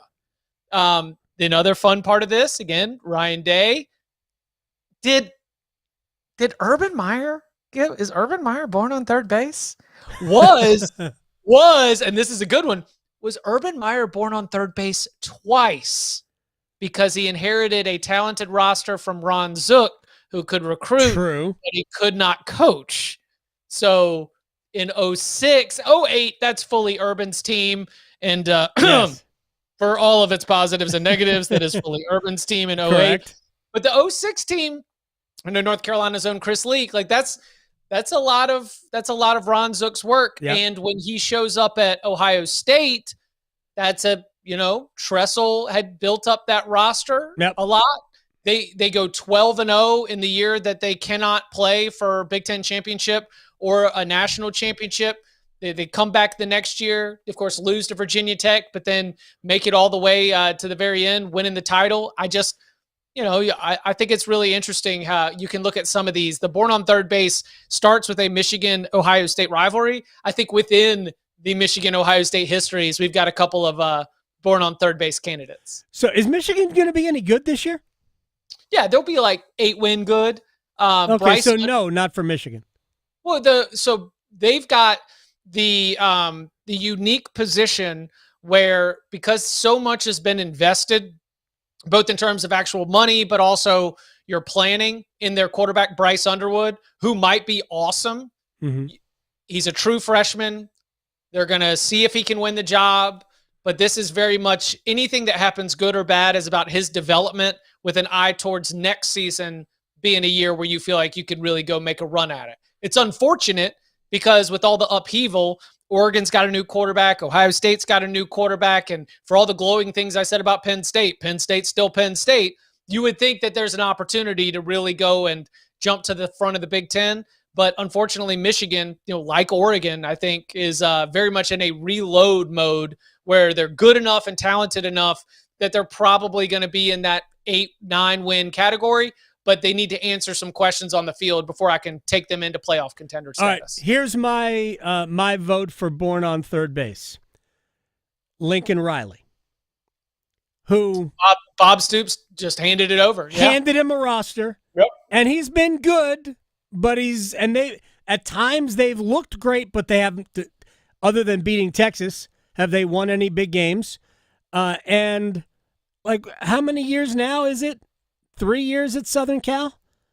He won 11 games and finished in the top spot outside of the college football playoff in year one. If Caleb Williams doesn't pop his hammy in the Big 12, in the Pac-12 title game, then they probably win that. But they were giving up thousands of points. And still, they were 11-3 that year, So I think that Lincoln Riley is interesting because I'll tell you what Lincoln Riley's had to do in the last couple of years is he actually has had to work at USC because you know what USC's kind of like, and I haven't been able to make this connection with everyone I talk to because they don't understand really the intricacies, but I think you'll get it, and especially the audience. USC has had a little bit of a North Carolina basketball situation where the efforts to modernize have not had as much urgency because you've been able to just get by on USC. And that's a lot of off-field stuff. That's a lot of facilities and strength and conditioning and video coordinators and general managers. And, those are things that really Lincoln hasn't gotten his house in order until about 5 months ago. And so I'm talking with him and I was just like, hey man, well that must be nice. Cause he said, this is the first time I feel like I've gotten back to real coaching basically since I've gotten here. Cause it's been so much fundraising, so much managing, so much like putting the pieces in place. It's like, man, that must feel great. He's like, it's phenomenal. The way that he said it, I was like, okay, this is the first time that he's really had to work because of what you spoke of at Oklahoma. But now with some things behind him, it sounds like he's getting back to the stuff that Lincoln likes to do. People forget that when the city of Los Angeles was absent an NFL team, they really leaned into the Southern Cal program. And I think you could make the argument that they have always been LA's pro team. That's been their football passion at Southern Cal, playing in the Coliseum and all of that. And I mean, you see it on the sidelines. It's like a Laker game on the sidelines at Southern Cal, and it's been since Pete Carroll left. It's been a while since we have seen student body left and student body right. And I know they don't run those anymore, but as a kid growing up, man, every USC tailback in one after another was a star. And I grew up, I loved watching Southern Cal. I would almost root for the Big Ten if Southern Cal was good again. I got USC and Washington as my mid-pack sleepers who could jump up and end up finishing, fourth in the conference standings, somewhere around there. I think it could be a year where the Big Ten not only is only getting about 3 teams in the playoff. I think it could be a year where even that third might be right on the cutting room floor. Will Iowa score more than 17 points a game? Y'all, Mark Gronowski might be the real deal. Okay. All right. South Dakota State, the Walter Payton FCS Player of the Year. Man can scoot just a little bit. Kirk Ferentz admitted, he's like, man, it's been a while since I felt good about the quarterback position. So he thinks he has one, at least in Gronowski. Chip Patterson. Next week, sir, we are going to look ahead to Beth Page. All right. There you go. All right, man. I'll talk to you later. I'm sorry, Sam Burns. You really, it's not going to happen. Don't put Sam Burns on the team just so that Scotty babysits him. Okay, that spot can be used for something else. Scotty's busy babysitting somebody else. Let Scotty and Bennett go play 4-ball. It'd be about the same result as Scotty and Sam Burns. All right, Chip. I'll talk to you next week. All right, sounds good. Y'all be well. All right, we're going to take a break. We come back. We got stretching. We have one-time. We already done one-timers. We're going to place bets. I hope people had been on my Women's European Championship run. I told you the final was going to penalties. I told you. I did think that if it went to penalties, the other team would win. But I told you it was going to penalties. Winners. Next. Making more sports sense than social media trolls. The Adam Gold Show on the North Carolina Sports Network. It's the first day of the first grade, and she found a new best friend. It's a laid-back Sunday afternoon you wish would never end.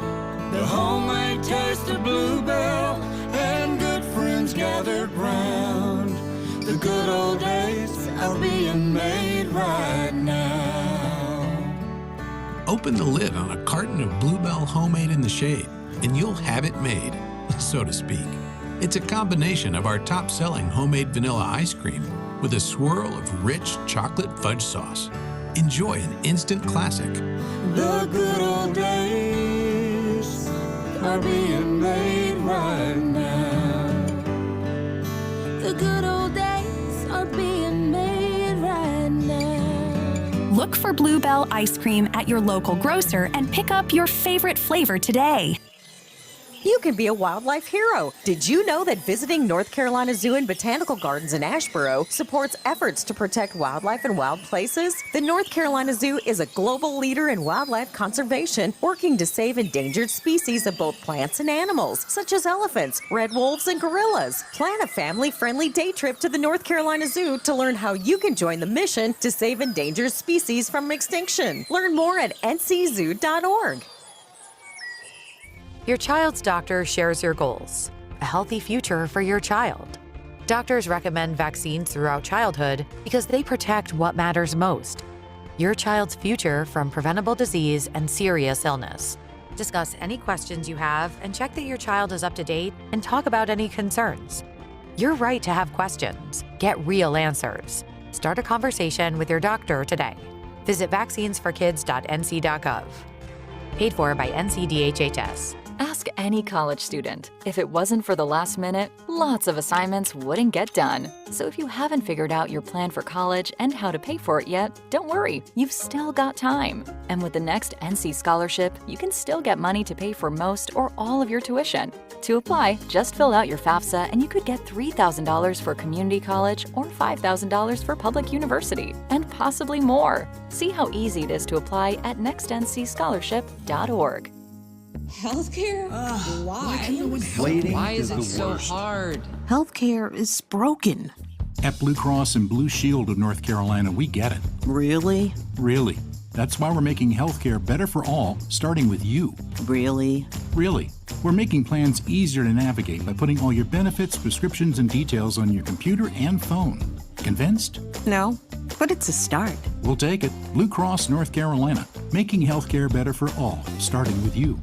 Did you know? Atlantic hurricane season runs through November. From gathering necessary supplies to planning an evacuation route, now is the time to make sure you and your family are prepared. And if a storm damages our electric system, local public power providers are ready to respond and restore power quickly and safely. As a public power customer, you benefit from having an electricity provider that restores power faster than other providers do. Visit electricities.com for storm preparation tips and resources. As the health director in Haywood County and a nurse here in North Carolina, I I can tell you that the 988 Suicide and Crisis Lifeline saves lives. No matter your struggle, you are not alone. The 988 Suicide and Crisis Lifeline is free, private, and always available. 988 Lifeline counselors are ready 24/7 to speak with you, help you cope, and get you connected to the support that is right for you. 988, the National Suicide and Crisis Lifeline. Call, text, or chat 988 24/7. Brought to you by the North Carolina Department of Health and Human Services.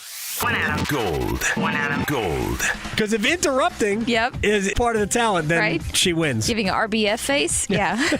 Oh, wow. I mean, everybody saw it. I didn't say it. I that picture did not say that. When they were asking Bill and she interrupts him and they look at her, that's evil. Like, yeah. I was waiting for the lights to come out of her pupils. You're not wrong. The Adam Gold Show.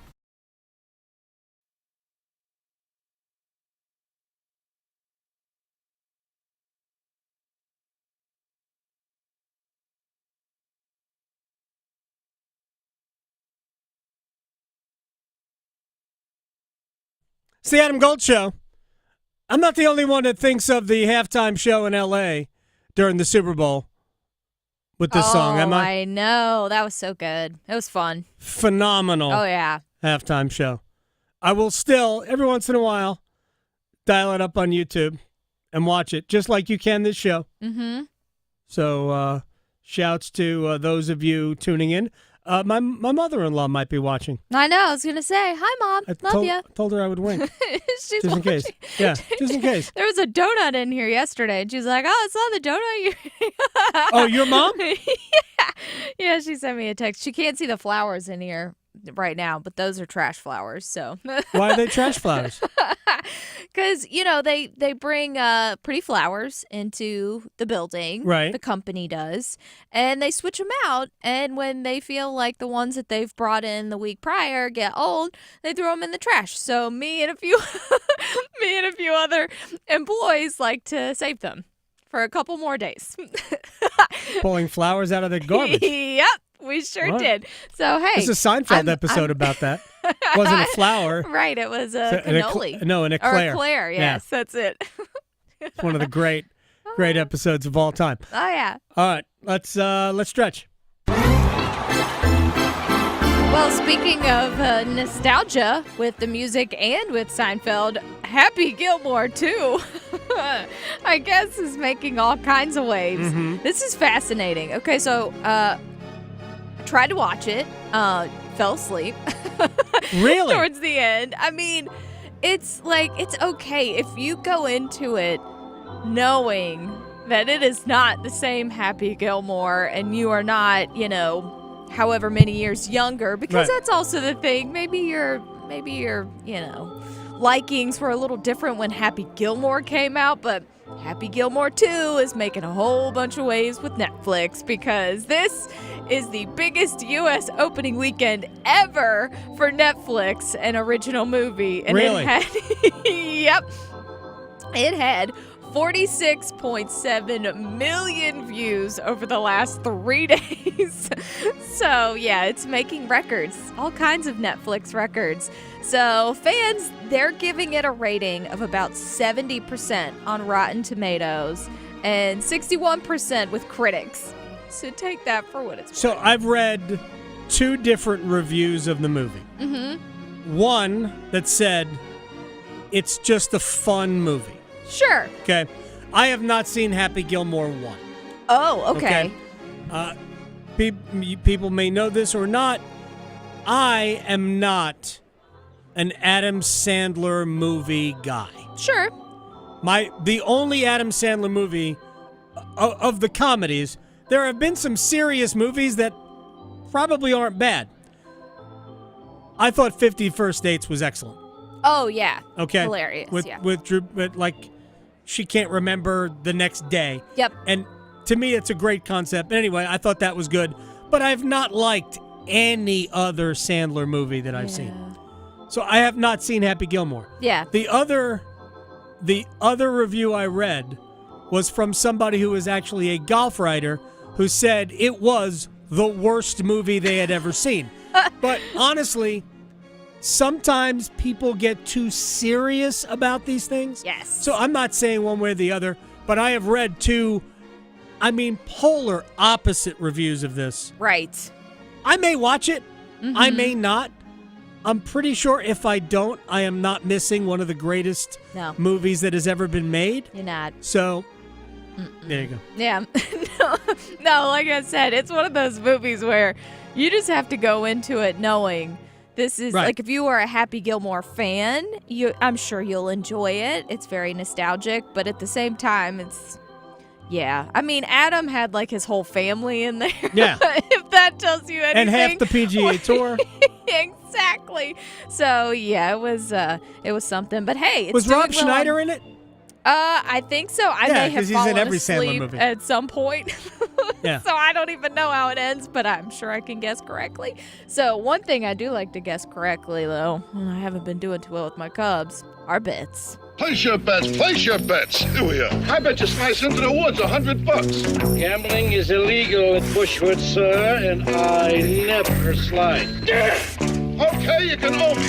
I owe you. All right, I got 5 out of 6 correct at the Women's Euros. The only one I missed was France. Was it France? No, Spain struggling with Germany in the semifinal. I thought Spain would run them, and they did not. Yeah. But I was on top of the Euros, just so you know. So if we do any women's European soccer, I'm your guy. You go first. Well, I don't want to touch the Cubs because it hasn't been too well for them against the Brewers. So let's go to the stinky White Sox. I actually did pick this correctly because the Phillies did beat them. But I don't like how they don't make these halves. So I'm going to go with Phillies again, and I'm going to take the over 9. It should be 9.5. But that together is plus 180. All right. Mets and Padres today. We got, the trade deadline is tomorrow, 6 p.m.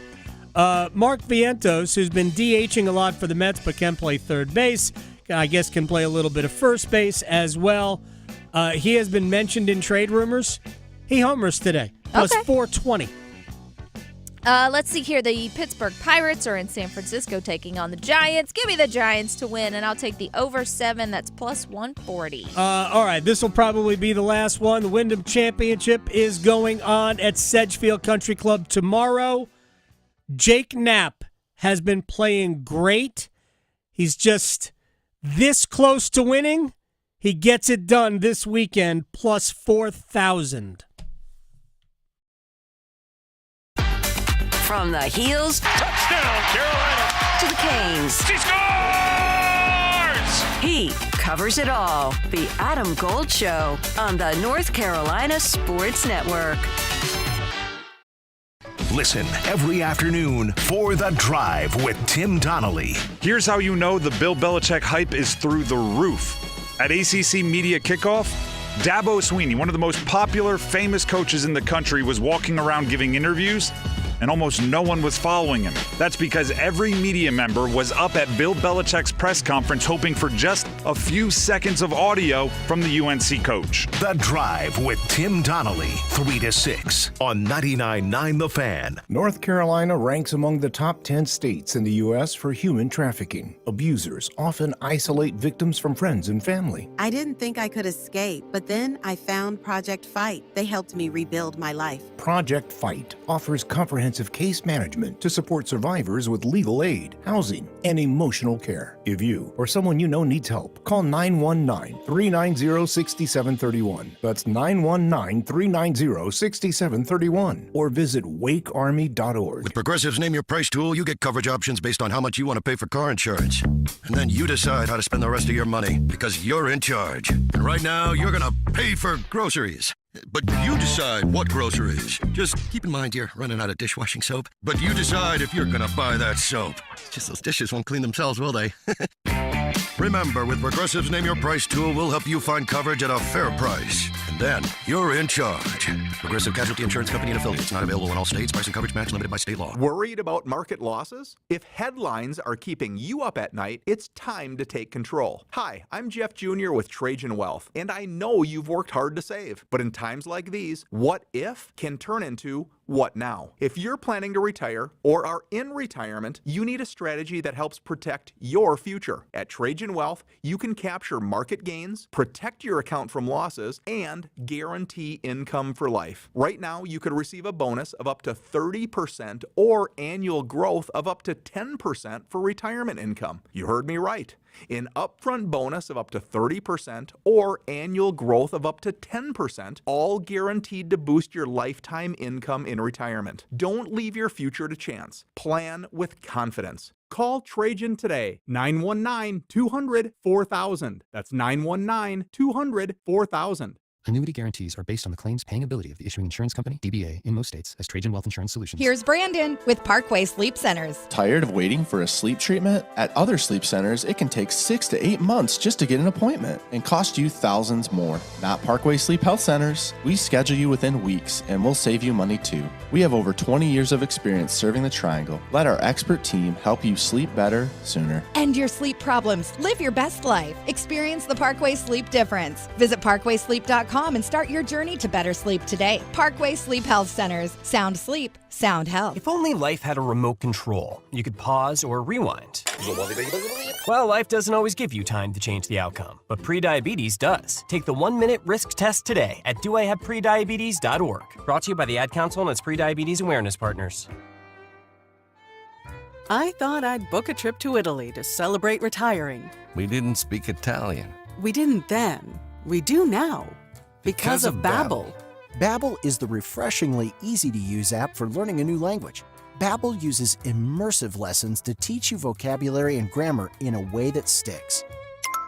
Save up to 50% on your Babbel subscription when you sign up at Babbel.com. That's Babbel.com. Babbel.com. This hour of the Triangle Sports Leader is powered by Ritchie Law Firm, injury lawyers. Ritchie Law is on top of it. That one back, that one going, gone! Go to RitchieLaw.com. That's RitchieLaw.com. Broadcasting live from the Lenovo Studios. WCMC HD1 Holly Springs. 99.9 The Fan. The Triangle Sports Leader. Yeah, I think we underachieved last year. I'll be the first one to tell you, and that's on me. The quarterback injury, the middle linebacker injury had something to do with that, but at the same time, that's not an excuse. We have to be able to, as a coaching staff, as a team, take advantage of our opportunities, and we lost 5 one-possession games in the last 60 seconds. This is a team that's much more coachable, very humbled. The guys that are returners, guys we've added want to prove themselves. So we got a chip on our shoulder, which fits my DNA, and I like where we're sitting. It's the Adam Gold Show. I am Adam Gold. Victoria's on the ones and twos. Gary Williams, 5 Clubs Golf. You can sometimes watch them on Golf Channel. You can hear him on PGA Tour Radio. You can follow him on Twitter.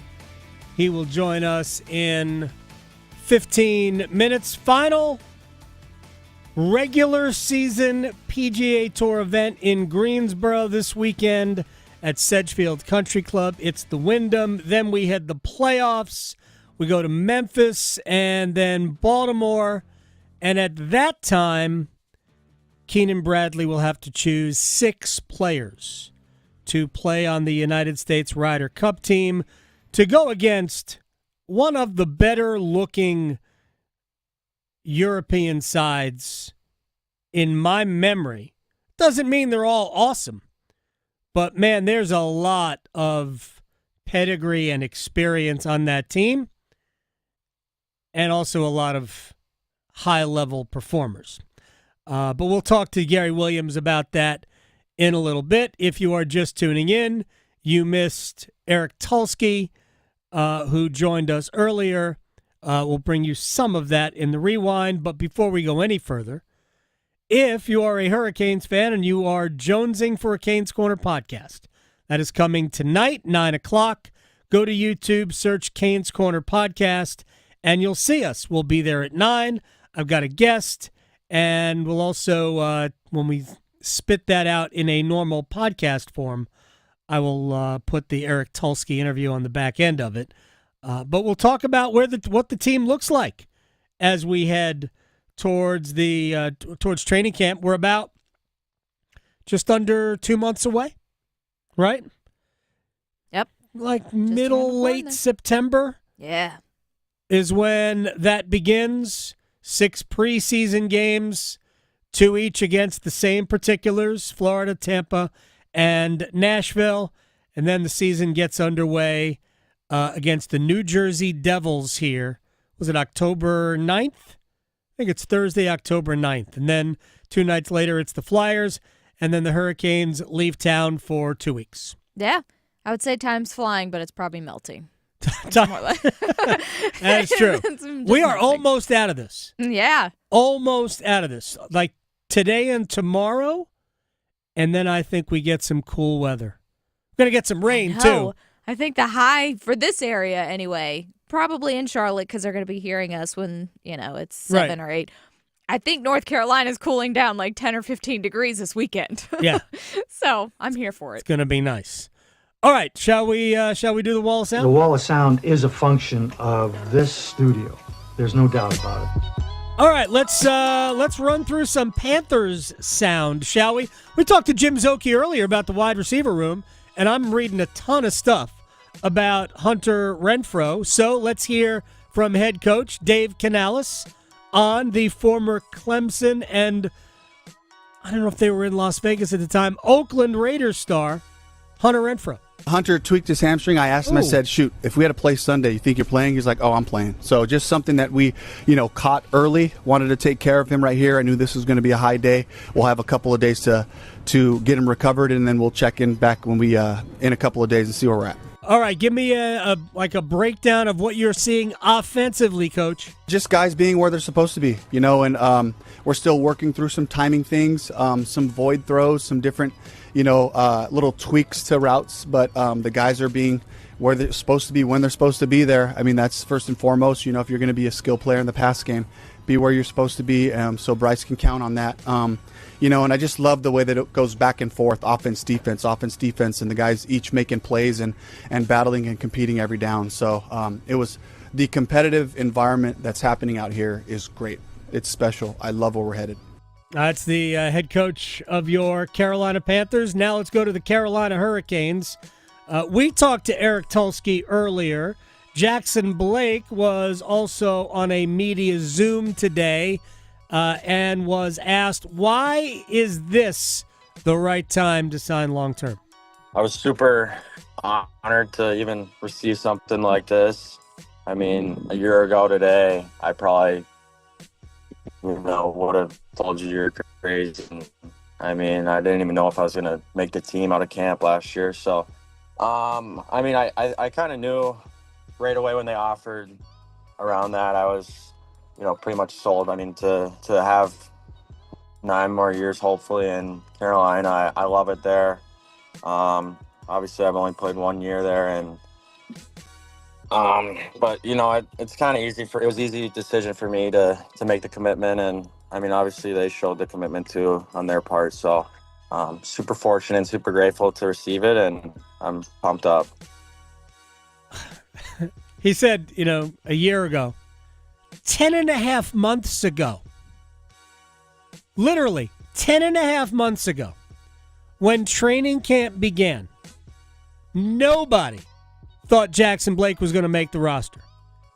And then we watched him play a couple of preseason games and you went, like this guy might be too good to let go to the minor leagues. And it was his last preseason game for me that really sold it. He did not play well offensively, but he played well in his own end. And I thought, well, that's exactly what the coach needed to see. Okay, the offense isn't there, but don't let your lack of offense, because you're an offensive player, impact you negatively the other way.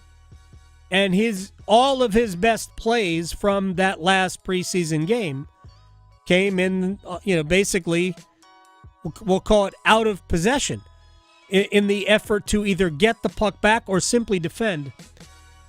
And at that point, I think we all kind of, he made the team. And we'll figure out, it was at the expense of guys like Tyson Jost, who spent more than half the season in the minor leagues. Because Jost, I thought Jost had a good camp too. And I think I was excited this year, this offseason, when the Hurricanes brought him back again, because I think they know that every time they brought him up, and you'll have injuries all year, every time they brought Jost up, I thought he played well. And I made the case that, heck, I would have tried him in the playoffs. He was with the team. I would have given him some ice in the playoffs. And the reality is, Blake didn't play great in the playoffs. It was not an awesome Jackson Blake experience. First time,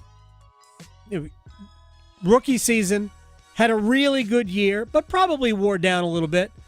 And the playoffs are a different beast. And he just wasn't ready for that.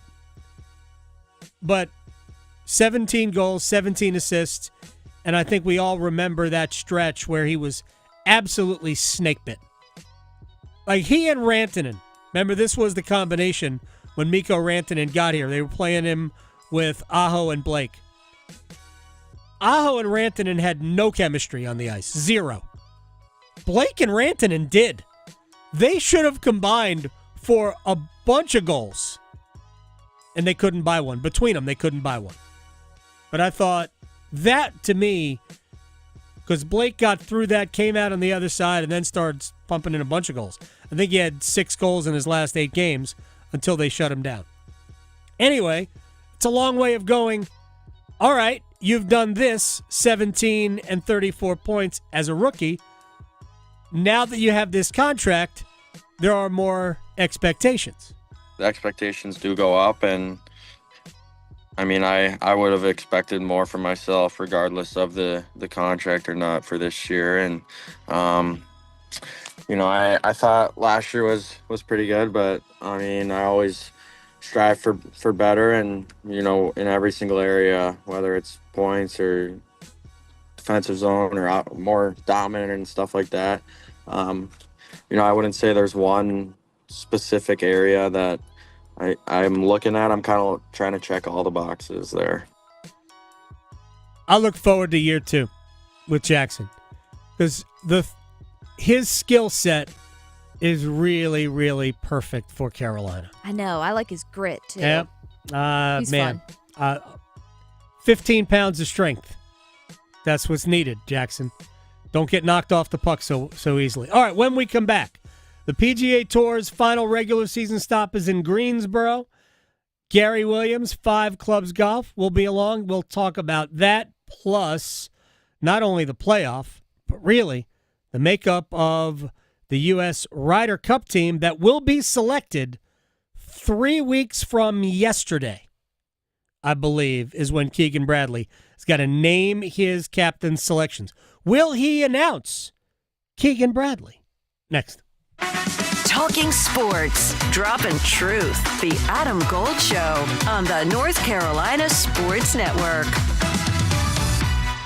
Listen every afternoon for The Drive with Tim Donnelly. Here's how you know the Bill Belichick hype is through the roof. At ACC Media Kickoff, Dabo Swinney, one of the most popular, famous coaches in the country, was walking around giving interviews, and almost no one was following him. That's because every media member was up at Bill Belichick's press conference hoping for just a few seconds of audio from the UNC coach. The Drive with Tim Donnelly, 3 to 6 on 99.9 The Fan. Fargo, your virtual assistant from Wells Fargo, makes banking faster and easier. Like this. Fargo, what did I spend on groceries last month? And this. Fargo, turn off my debit card. And this. Fargo, what's my checking account routing number? And that's just the beginning. Do you, Fargo? You can in the Wells Fargo mobile app. Learn more at wellsfargo.com/getfargo. Fargo is only available on the smartphone versions of the Wells Fargo mobile app. Wells Fargo Bank N.A., member FDIC. New to the area? Let me be the first to welcome you. I'm Marcy Bailey of Bailey's Fine Jewelry. We've been family-owned and part of North Carolina since 1948. We have a tradition of being voted the best jewelry store with an unparalleled selection of designer jewelry, fine diamonds, engagement rings, watches, and gifts to commemorate all your special occasions. We look forward to sharing our award-winning service and stunning jewels with you. Visit us today in-store or at baileybox.com to see why every woman wants a Bailey box. It's bow time.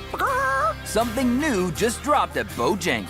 Take the bold taste of a crispy golden chicken supreme that's been seasoned to perfection, then add dill pickles, Carolina Gold barbecue sauce, and a toasted bun that's great on the go. What do? You get a Bo's Bird Dog.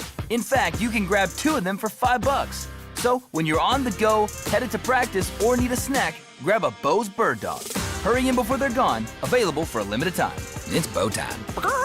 There's no time like Bo time, but sometimes it's go time. No time to stop, but the perfect time for a Bojangles Bird Dog. A seasoned to perfection Bojangles Chicken Supremes, dill pickles, and Carolina Gold barbecue sauce, all tucked inside a toasted bun. Great on the go. Try 2 Bird Dogs for just $5 or 2 Bird Dog Combo for just $8.25. Available for limited time only. When you're hungry for flavor and value, it's Bo time.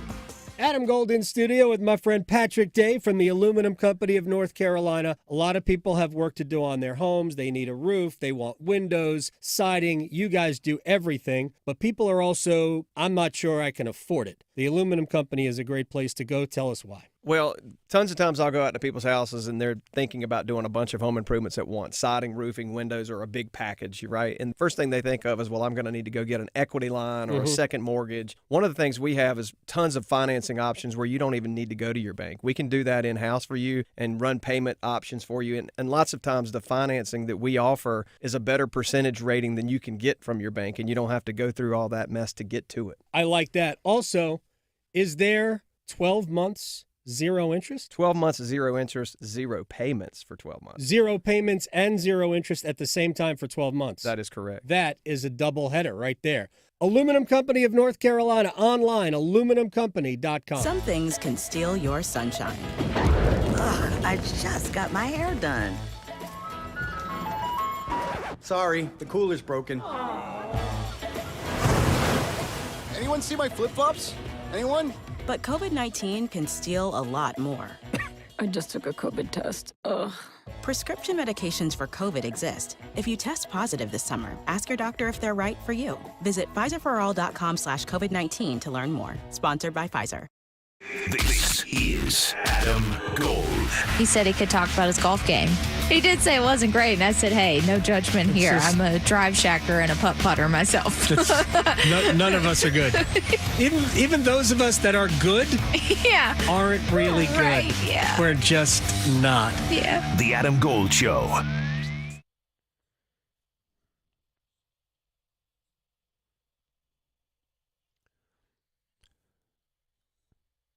It's the Adam Gold Show. I am Adam Gold. Victoria on the ones and twos.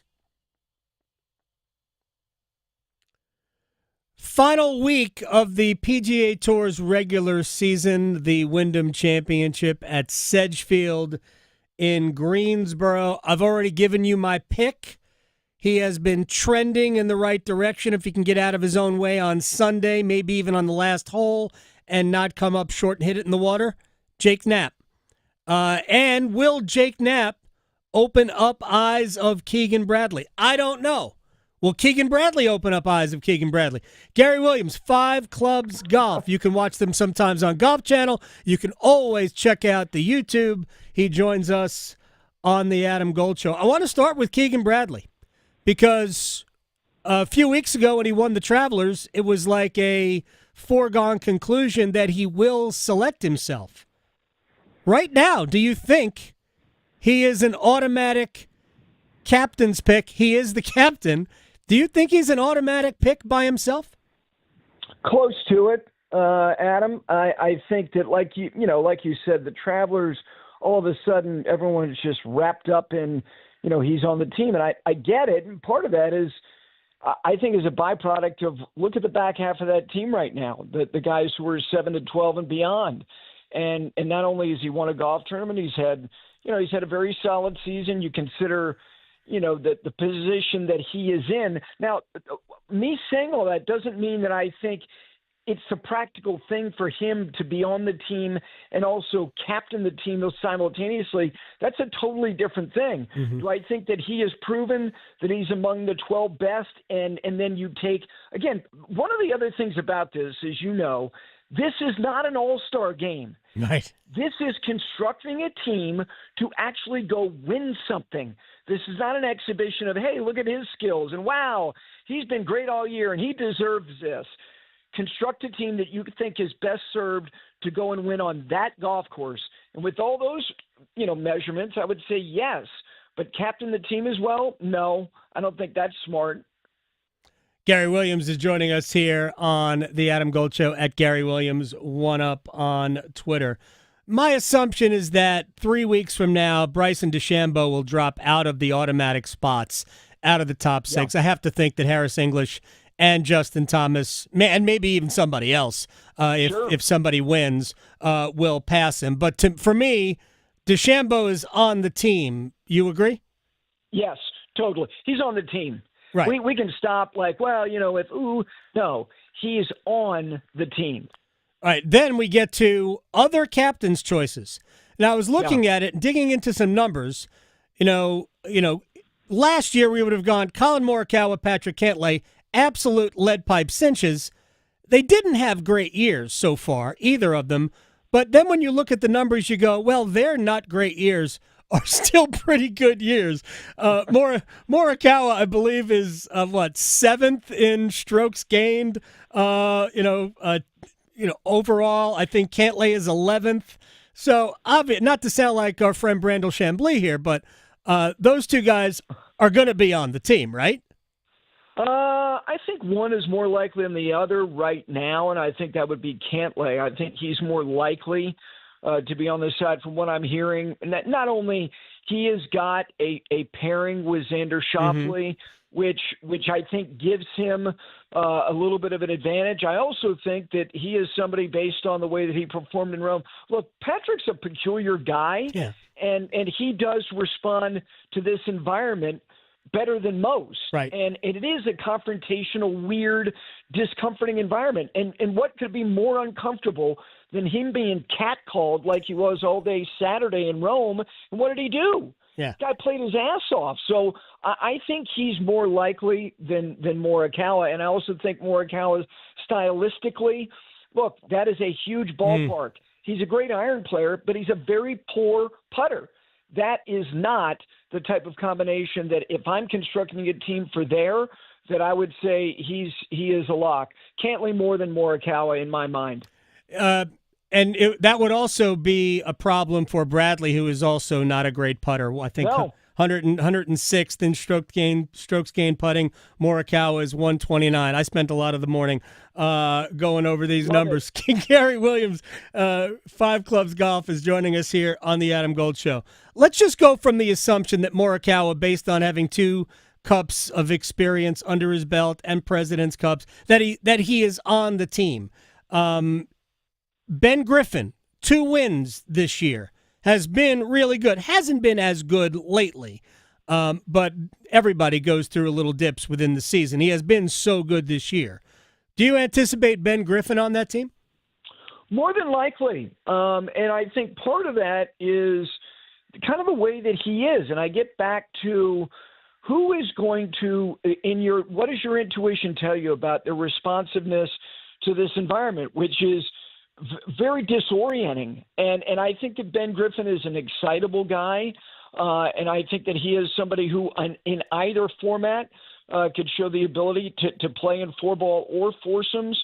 And again, like you said, the more recent form, look, the guy plays every week. I'm not surprised he didn't play in like the Raleigh Country Club, mixed team event in an off week. He loves playing golf. Yeah. So I think that Ben has a reasonable chance. That's why I think, Adam, these next 3 weeks are really, really going to be fun because the back half of the team is in such a state of flux. Let me make one other point about, these guys you're mentioning, like a Ben Griffin who would be new to this. I have no problem with having 6 rookies, whatever side, Europe, by the way, could be the exact same team from Rome, substitute Erasmus for a Nikolai. Truly, They are probably going to bring the same team. Rookies historically have responded, whether it's home or road, exceptionally well to being in this thing. So Ben Griffin, I don't have any trepidation if I'm Keegan Bradley of putting 4 to 6 rookies on the team. Who cares? I agree, 100% agree with you. especially, we went for years and years by, taking veterans, but veterans who largely had negative experience. Yeah, they experience losing. Yeah, we don't need any of that. The last time we lost at home was, of course, Medina, which was one of those incredible Sunday comebacks. Still, some of the most amazing golf shots. And like Justin Rose was such a star when he beat Mickelson in that. Justin Rose has continued to play, and you talk about the European side, and again, it probably will be 11. I'm going to ask you about the same 12. I'll probably ask you about John Rahm in a minute. But let me bring up a couple of more rookie possibilities. Chris Gotterup has been playing great the last, say, month or so. Has Gotterup just gotten hot at the right time and is maybe fooling us a little bit, or is he actually really built for a place like Bethpage? I think it's the latter. I think it's more that he's built for it. And I had him on my show yesterday, and here's the thing about the last month. And you're right, because it is primarily, when he really burst when he won the Scottish and he was paired with Rory. But really, go all the way back to the spring. The last time he missed a cut was April. He has played very, very well, and you can associate what level of modesty you want to top 25s. They matter to me, and he's been building. He shot 64 in the final round in Dallas at the CJ Cup Nelson. He shot 65 at Myrtle Beach, tied 23rd at the U.S. Open, even though he shot 74 in the final round. This guy has been trending and building the entire late spring into the summertime. And let me tell you something. When you're paired with Rory McIlroy late on a Sunday in Scotland and you look him in the grill and beat him, that matters more than just going out and shooting 65 and catching a flyer and passing a field at the Scottish Open. And then, oh, by the way, validating it with a third alone, and was one of the last guys who had any reasonable chance, didn't put any legitimate heat on Scotty on Sunday. And then he comes back and he's gassed. And he still makes, puts a top 10 on the board at the 3M. I think it's more than 3 weeks. I think it's really about 2.5 months. And to your last point about kind of his makeup, he's a Jersey boy. Yeah. And he has got a toolkit of being able to drive it with, impunity and a desire to want to hit driver and make birdies. Look at his stats. Yep. Look at his ability to go on tears. I think Chris Gotterup has made quite the impression on Keegan Bradley. I mentioned him at the beginning. He's my pick to win this week in Greensboro, Jake Knapp. It hasn't been an amazing year, but he has been in contention a lot lately. Unfortunate coming up short. I don't know if Wynn knocked the ball out of the air at the 3M on the 72nd hole, but he's 11th on tour in putting, and he is 4th in birdie or better percentage. You got to make birdies at the Ryder Cup. Is Jake Knapp somebody who should be on Keegan Bradley's radar? Yes, and he is. And I think that, like you said, what are his skills and what are his assets and how do they apply to where they're going? The home team sets up the golf course. This will be void of legitimate rough. This will be, and it's not that Europe doesn't have, they're not 12 pea shooters. They got plenty of guys who can bomb it. But the United States wants to fill this with guys who make bushel-fulls of birdies. You can go back, whether it be to Hazeltine or Whistling Straits. That is, hit it anywhere, go find it, be closer to the hole than your opponent, and go make a putt. And that is what Bethpage Black is going to be, and that's why I think that Jake Knapp is absolutely in the mix. He's got to have probably a top 5 and maybe getting contention, just because I do think that going back to guys like Cantlay and Morikawa, the mindset of Keegan Bradley and his brain trust, he's got to get guys past this institutional belief that these other guys are more valuable to him than guys who are unproven. Jake Knapp has got to make an impression over the next 3 weeks, 4 weeks, and do that. The fact that we had that old boys club, and I'm not knocking Zach Johnson for his choice. I thought putting Justin Thomas on the team was the right call. I agree. 2 years ago. But because Keegan Bradley kind of wore that. He was the odd man out. Do you think in many ways psychologically it helps some of these new guys? It's such a good question. I would like to believe that, but yet I don't know how much, especially if he is going to choose himself, which I think puts him in a position where, and I've had this conversation with John Wood, who's the manager of the Ryder Cup. I listened to Eamon Lynch, my boy, on Golf Today, say it today about, well, if he's on the team, he'll only play in the afternoon. What are you talking about? You're already conceding something to the other side because he's a playing captain, that you're not just going to look at him as a player. I don't know. Does he get influenced because he's going to be a playing captain by needing more experience on the back end of the roster? And does he lean on his vice captains because he's going to be a playing captain more than being independent and a righteous voice of, hey, I'm going to do this my way? That question, Adam, to me, is the question that will be answered when those selections are chosen. Because if he goes with these guys with the experience, it means that whether it's Webb Simpson or Kevin Kisner, and I can go down the list of all of his vice captains and say that they had an influence over him. Oh, by the way, not just them, the guys on the team, like Justin Thomas and Scotty Scheffler and Xander Schauffele, who said, pick that guy and that guy and that guy. Those guys are my partner, which goes back to the old boys network. Yeah. Final thing for Gary Williams, at Gary Williams 1UP on Twitter, 5 Clubs Golf. Go check out the YouTube.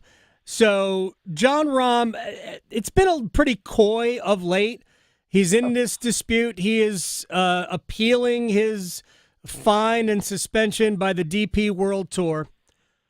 If that doesn't get resolved, does he just pay the fine? And I can't imagine the Ryder Cup not having John Rahm in it.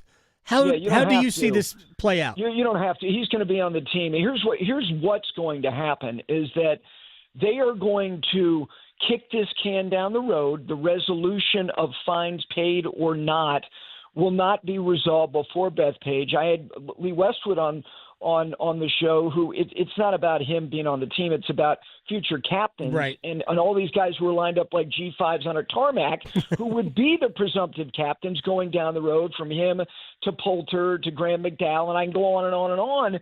That what has happened is that Liv, which was saying that they would pay fines, has now made the declaration that starting in 27, they will not. So now what's going to happen? This is going to come to a head. Everyone's going to have to put their cards on the table, and then we're going to find out, the value of these players and their willingness to want to be on the team and swallow hard and pay these fines. With respect to Bethpage, there'll be no resolution. They will shelve this thing beyond September, and then we will see come 27 in Ireland what the heck's going on here. By the way, Team Europe looks absolutely awesome. I hope home field advantage really does matter, and it does, because that is a stout team. And if by grown-ups, a bunch of grown-ups. If Sepp Straka doesn't finish in the top 6, he might drop out of the team entirely, but I think he still makes it.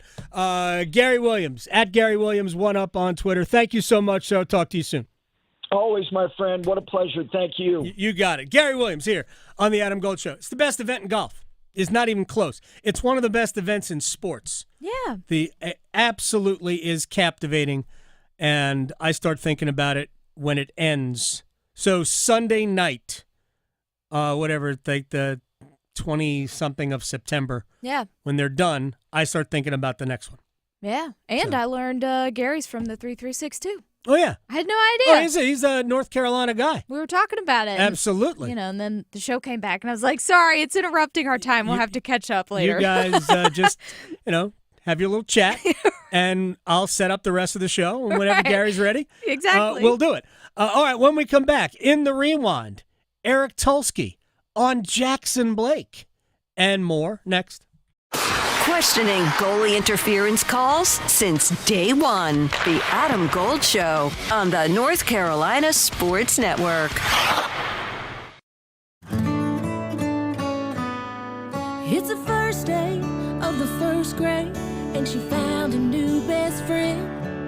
It's a laid-back Sunday afternoon you wish would never end. The homemade taste of Bluebell and good friends gathered round. The good old days are being made right now. Open the lid on a carton of Bluebell Homemade in the Shade, and you'll have it made, so to speak. It's a combination of our top-selling homemade vanilla ice cream with a swirl of rich chocolate fudge sauce.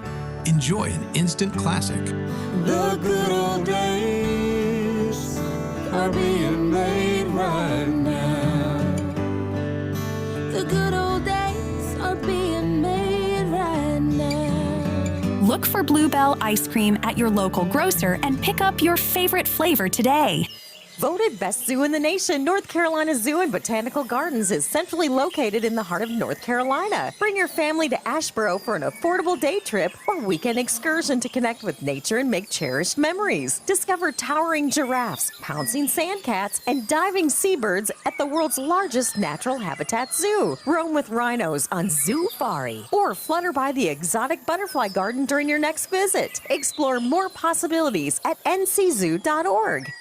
I had questions about my child's vaccines, so I got real answers from her doctor because we share the same goal, keeping her healthy and strong. Her doctor told me that keeping up with childhood vaccines, getting them at the recommended ages and sometimes together, is a proven way to protect her from serious illnesses, ones that can be prevented with vaccines. Have questions? Get real answers. Talk to your doctor. Visit vaccinesforkids.nc.gov. Paid for by NCDHHS. Ask any college student. If it wasn't for the last minute, lots of assignments wouldn't get done. So if you haven't figured out your plan for college and how to pay for it yet, don't worry, you've still got time. And with the next NC scholarship, you can still get money to pay for most or all of your tuition. To apply, just fill out your FAFSA and you could get $3,000 for community college or $5,000 for public university, and possibly more. See how easy it is to apply at nextncscholarship.org.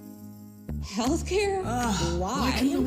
Why is it so hard? Healthcare is broken. At Blue Cross and Blue Shield of North Carolina, we get it. Really? Really. That's why we're making healthcare better for all, starting with you. Really? Really. We're making plans easier to navigate by putting all your benefits, prescriptions, and details on your computer and phone. Convinced? No, but it's a start. We'll take it. Blue Cross North Carolina, making healthcare better for all, starting with you. Did you know? Atlantic hurricane season runs through November. From gathering necessary supplies to planning an evacuation route, now is the time to make sure you and your family are prepared. And if a storm damages our electric system, local public power providers are ready to respond and restore power quickly and safely. As a public power customer, you benefit from having an electricity provider that restores power faster than other providers do. Visit electricities.com for storm preparation tips and resources. As the health director in Haywood County and a nurse here in North Carolina, I can tell you that the 988 Suicide and Crisis Lifeline saves lives. No matter your struggle, you are not alone. The 988 Suicide and Crisis Lifeline is free, private, and always available. 988 Lifeline counselors are ready 24/7 to speak with you, help you cope, and get you connected to the support that is right for you. 988, the National Suicide and Crisis Lifeline. Call, text, or chat 988 24/7. Brought to you by the North Carolina Department of Health and Human Services. This is Adam Gold. I told Tim, who does the afternoon show, I said, I'm about to turn this game around. We need Cheez-Its. So I went to go get magical Lucky Cheez-Its, and guess what? Boom. Period 2, tied it up. And then at the end of the game, I still had like 8 Cheez-Its in the cup left, and I said, Lucky Cheez-Its. There you go. The Adam Gold Show.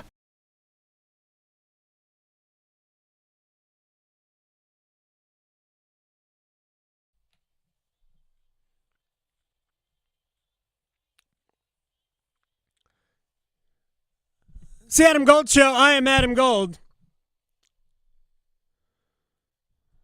Did you see the video, Victoria, about when Dave Doeren made a hole-in-one?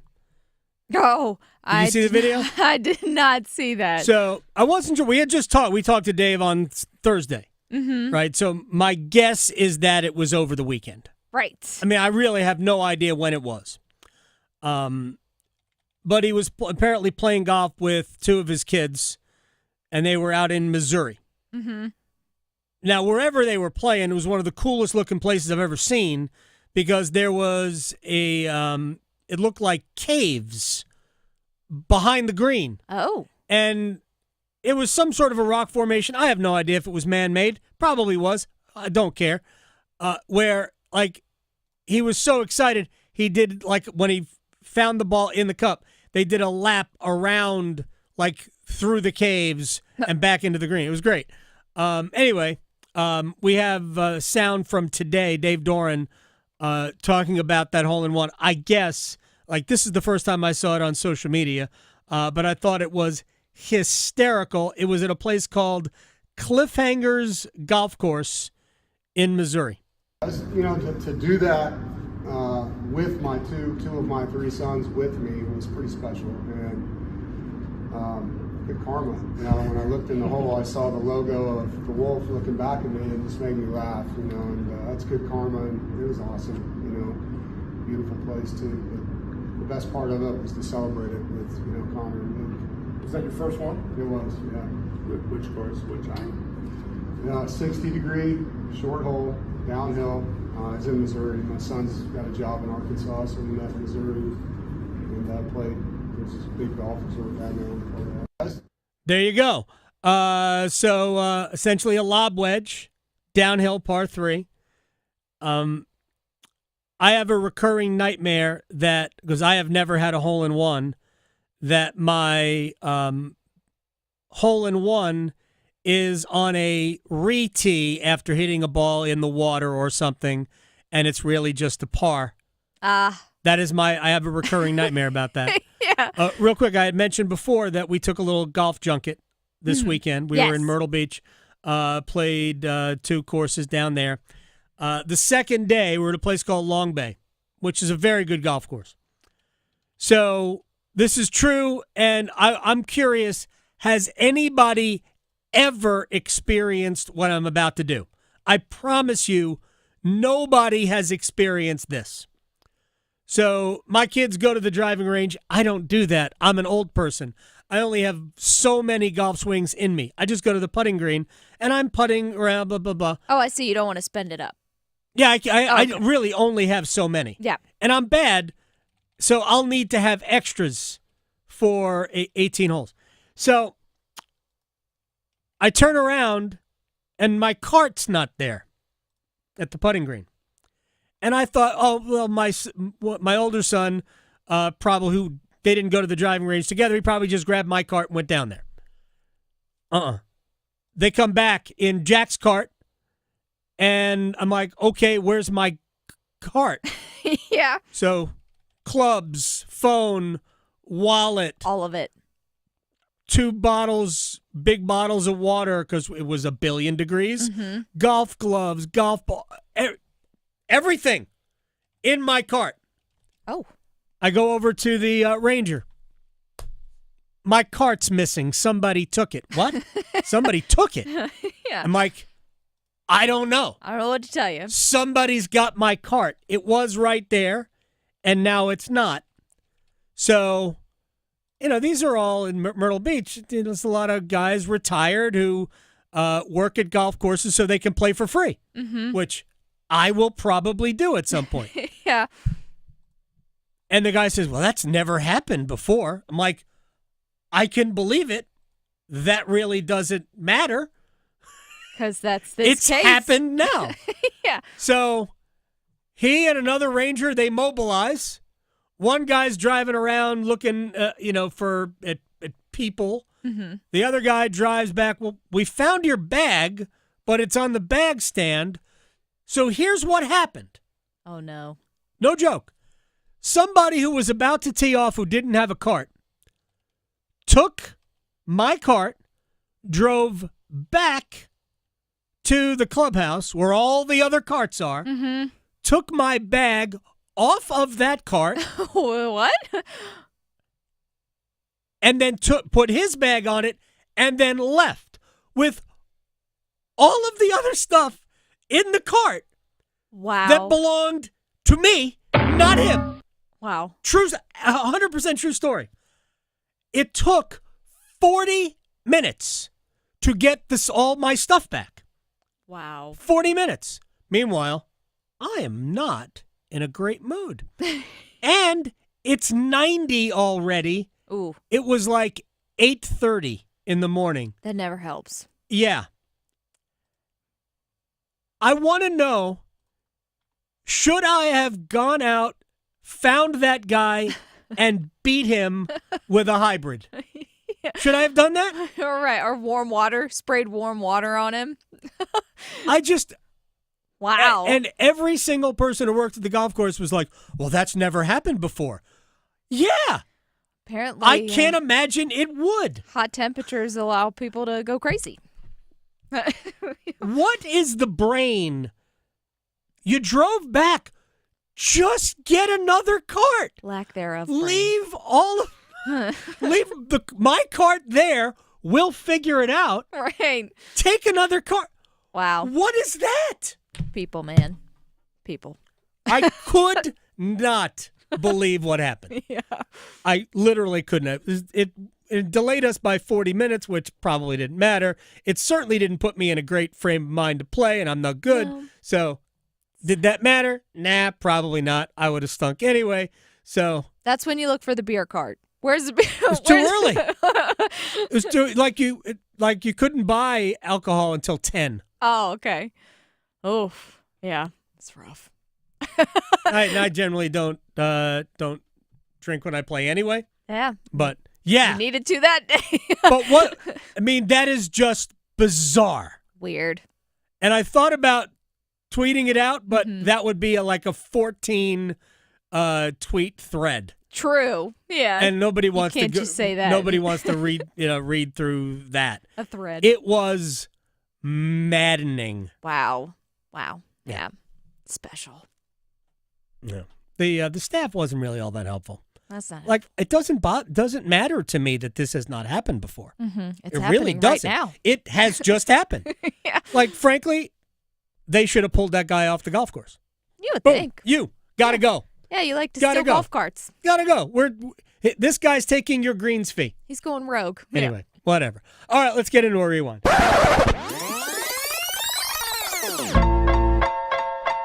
I have not used that as an excuse for the fact that my two kids beat me that day. You should. Just I've throw not. that out there. I've not used it as an excuse, and I won't. All right, Eric Tulski, general manager, Carolina Hurricanes. Jackson Blake just signed a contract. I believe the contract was agreed to Thursday night, very late. They had a Zoom meeting today. We talked to Eric after the Zoom meeting. So, why? Yeah, I mean, look, nobody knows what the future holds. And so there's always a little bit of a draw for the player to play it out and bet on himself and see how he does and hope he gets more. There's also some risk to that, right? Maybe he gets hurt. Maybe he has a down year. Who knows, right? And so when you have the chance to lock in generational wealth, sometimes that's the right play. Yeah. And there can be a win-win where the player avoids taking any risk that he doesn't want to take, and the team gets a little bit of a discount for being willing to take that risk, and we get a deal that gives the player lifetime security and gives the team room to keep building and trying to get better. I know Eric Tulski is joining us here on the Adam Gold Show. I know you said it today on the Zoom call, but I think we saw it early in training camp that Blake did, even without scoring a ton. I think he might have had a goal during the preseason last year, but you could tell the way he plays the game. He just fit. When did you know that he was somebody that you wanted long term? Yeah, I mean, I think as early as October, we were talking about the possibility. As the year wore on, he just kept taking steps forward. And, he moved up from the fourth line to the top line. He looked effective there. Every challenge he's had, he overcame. And so we felt like if there was a deal to get done, we were going to be happy to do it. And it sounded like he was also very happy to do it. He bought a boat. I guess it was with the signing bonus. That was a quick turnaround if he bought the boat on Friday. Eric Tulski is joining us here on the Adam Gold Show. When you guys have these conversations, do you think about, like, seriously what his ceiling is? What do you forecast for a player like him?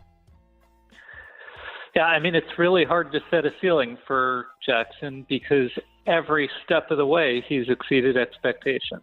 You know, he went from high school to the USHL. That's a big jump, and he beat expectations there. He went from there to the NCAA and beat expectations there. He went from there straight to the NHL without playing in the AHL and beat expectations there. And so, you know, who knows where the ceiling is? It's hard to talk about. I mean, beat your expectations at every step. It really was remarkable, and I think my favorite thing about him is that his puck retrieval. I don't know if you keep these, but in the offensive zone to maintain possession in a threatening spot. I mean, if there are stats for this, he would have to rank pretty high. Yeah, he is a puck hound, and the way we play, you know, it's a very valuable asset to have someone who's as hard on the puck as he is, and as tenacious about getting it back when we don't have it. And he also, you know, he's not the biggest guy, but he gets to the interior and he fights to create premium chances. And so, you know, it's part of what we need for this team is to turn all the puck possession we have into premium chances. And he's part of the answer to being able to do that. Eric Tulski, the general manager of your Carolina Hurricanes. To me, that's one of his best qualities, is his ability to, you know, hound the puck and get it back after a possession has been lost. Because if you can do that in the offensive zone, man, you're still in a great, great position. All right, I also talked to Eric about the pivot that they made. Remember, they went after Mikko Rantanen because they wanted a whale.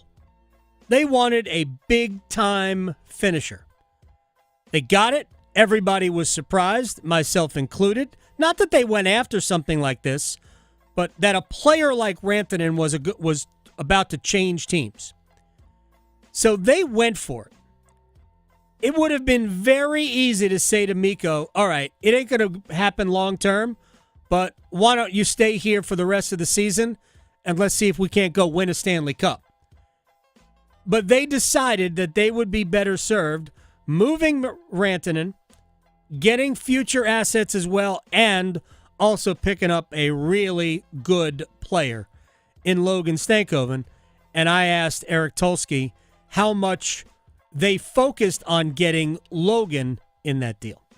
Yeah, so it's an 8-year deal, too. Yes. He was a huge piece of that. I mean, when we were talking about who we might get from them, he was the player who we had scouts and coaches saying, if you can get him, you have to. You know, he is made to play for the Hurricanes, and he's just someone we got to go get if we can.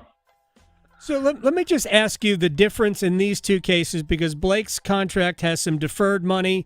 Did you do that because you just wanted to get one more in before it became illegal? And why wasn't that the case with Logan? Is it just the case where player and agent said no? I've talked to Tom Dundon about this, but I know they tried it in the past somewhat unsuccessfully with another player. But walk me through that if you can. Yeah, I mean, look, every negotiation is different. Player has their own needs and their own wishes. Their circumstances were different in terms of rights at the end of the contract and number of UFA years, and financial situations are different. And it's just they each had different needs. And Jack in a place where this was the deal that made sense for him, and Logan was in a place where we needed to structure it a little bit differently.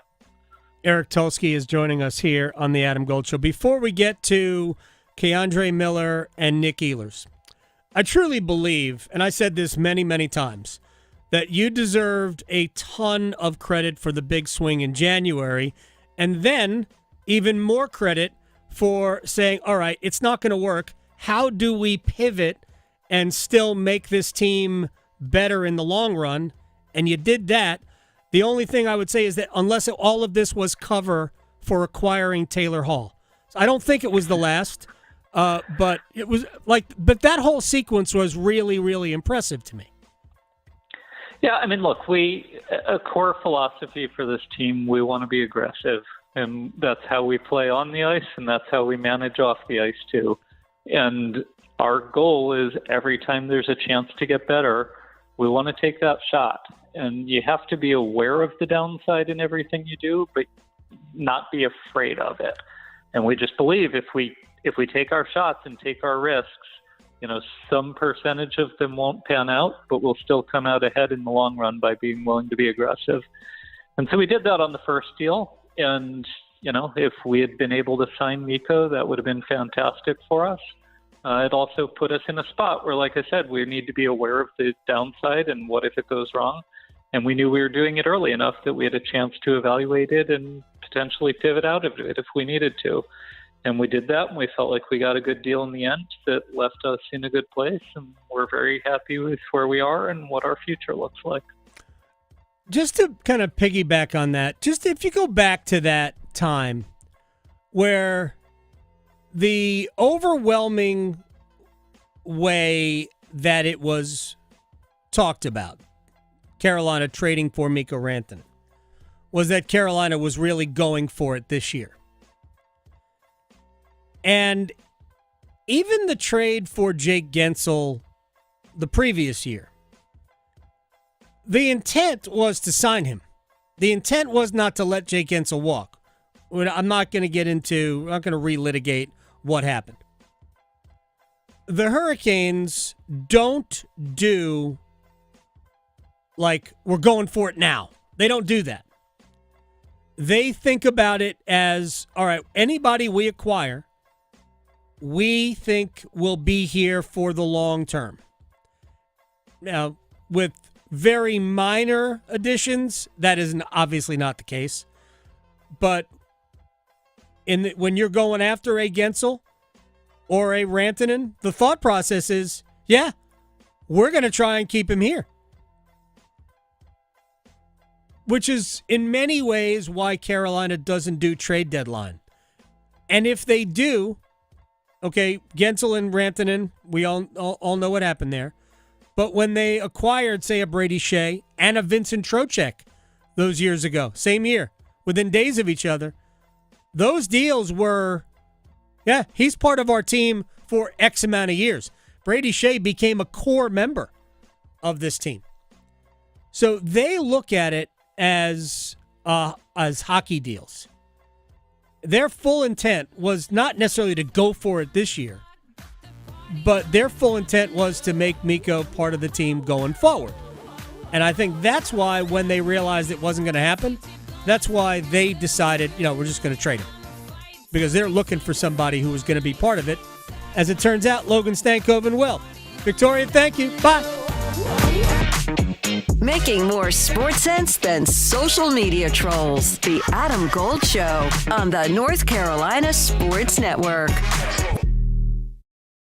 Listen every afternoon for The Drive with Tim Donnelly. Here's how you know the Bill Belichick hype is through the roof. At ACC Media Kickoff, Dabo Swinney, one of the most popular, famous coaches in the country, was walking around giving interviews, and almost no one was following him. That's because every media member was up at Bill Belichick's press conference hoping for just a few seconds of audio from the UNC coach. The Drive with Tim Donnelly, 3 to 6 on 99.9 The Fan. Are you ready for the ultimate entertainment experience? It's all here, only with Spectrum TV Select. Popular apps are included. Disney Plus, Max, Peacock Premium, Paramount Plus, AMC Plus, and more. And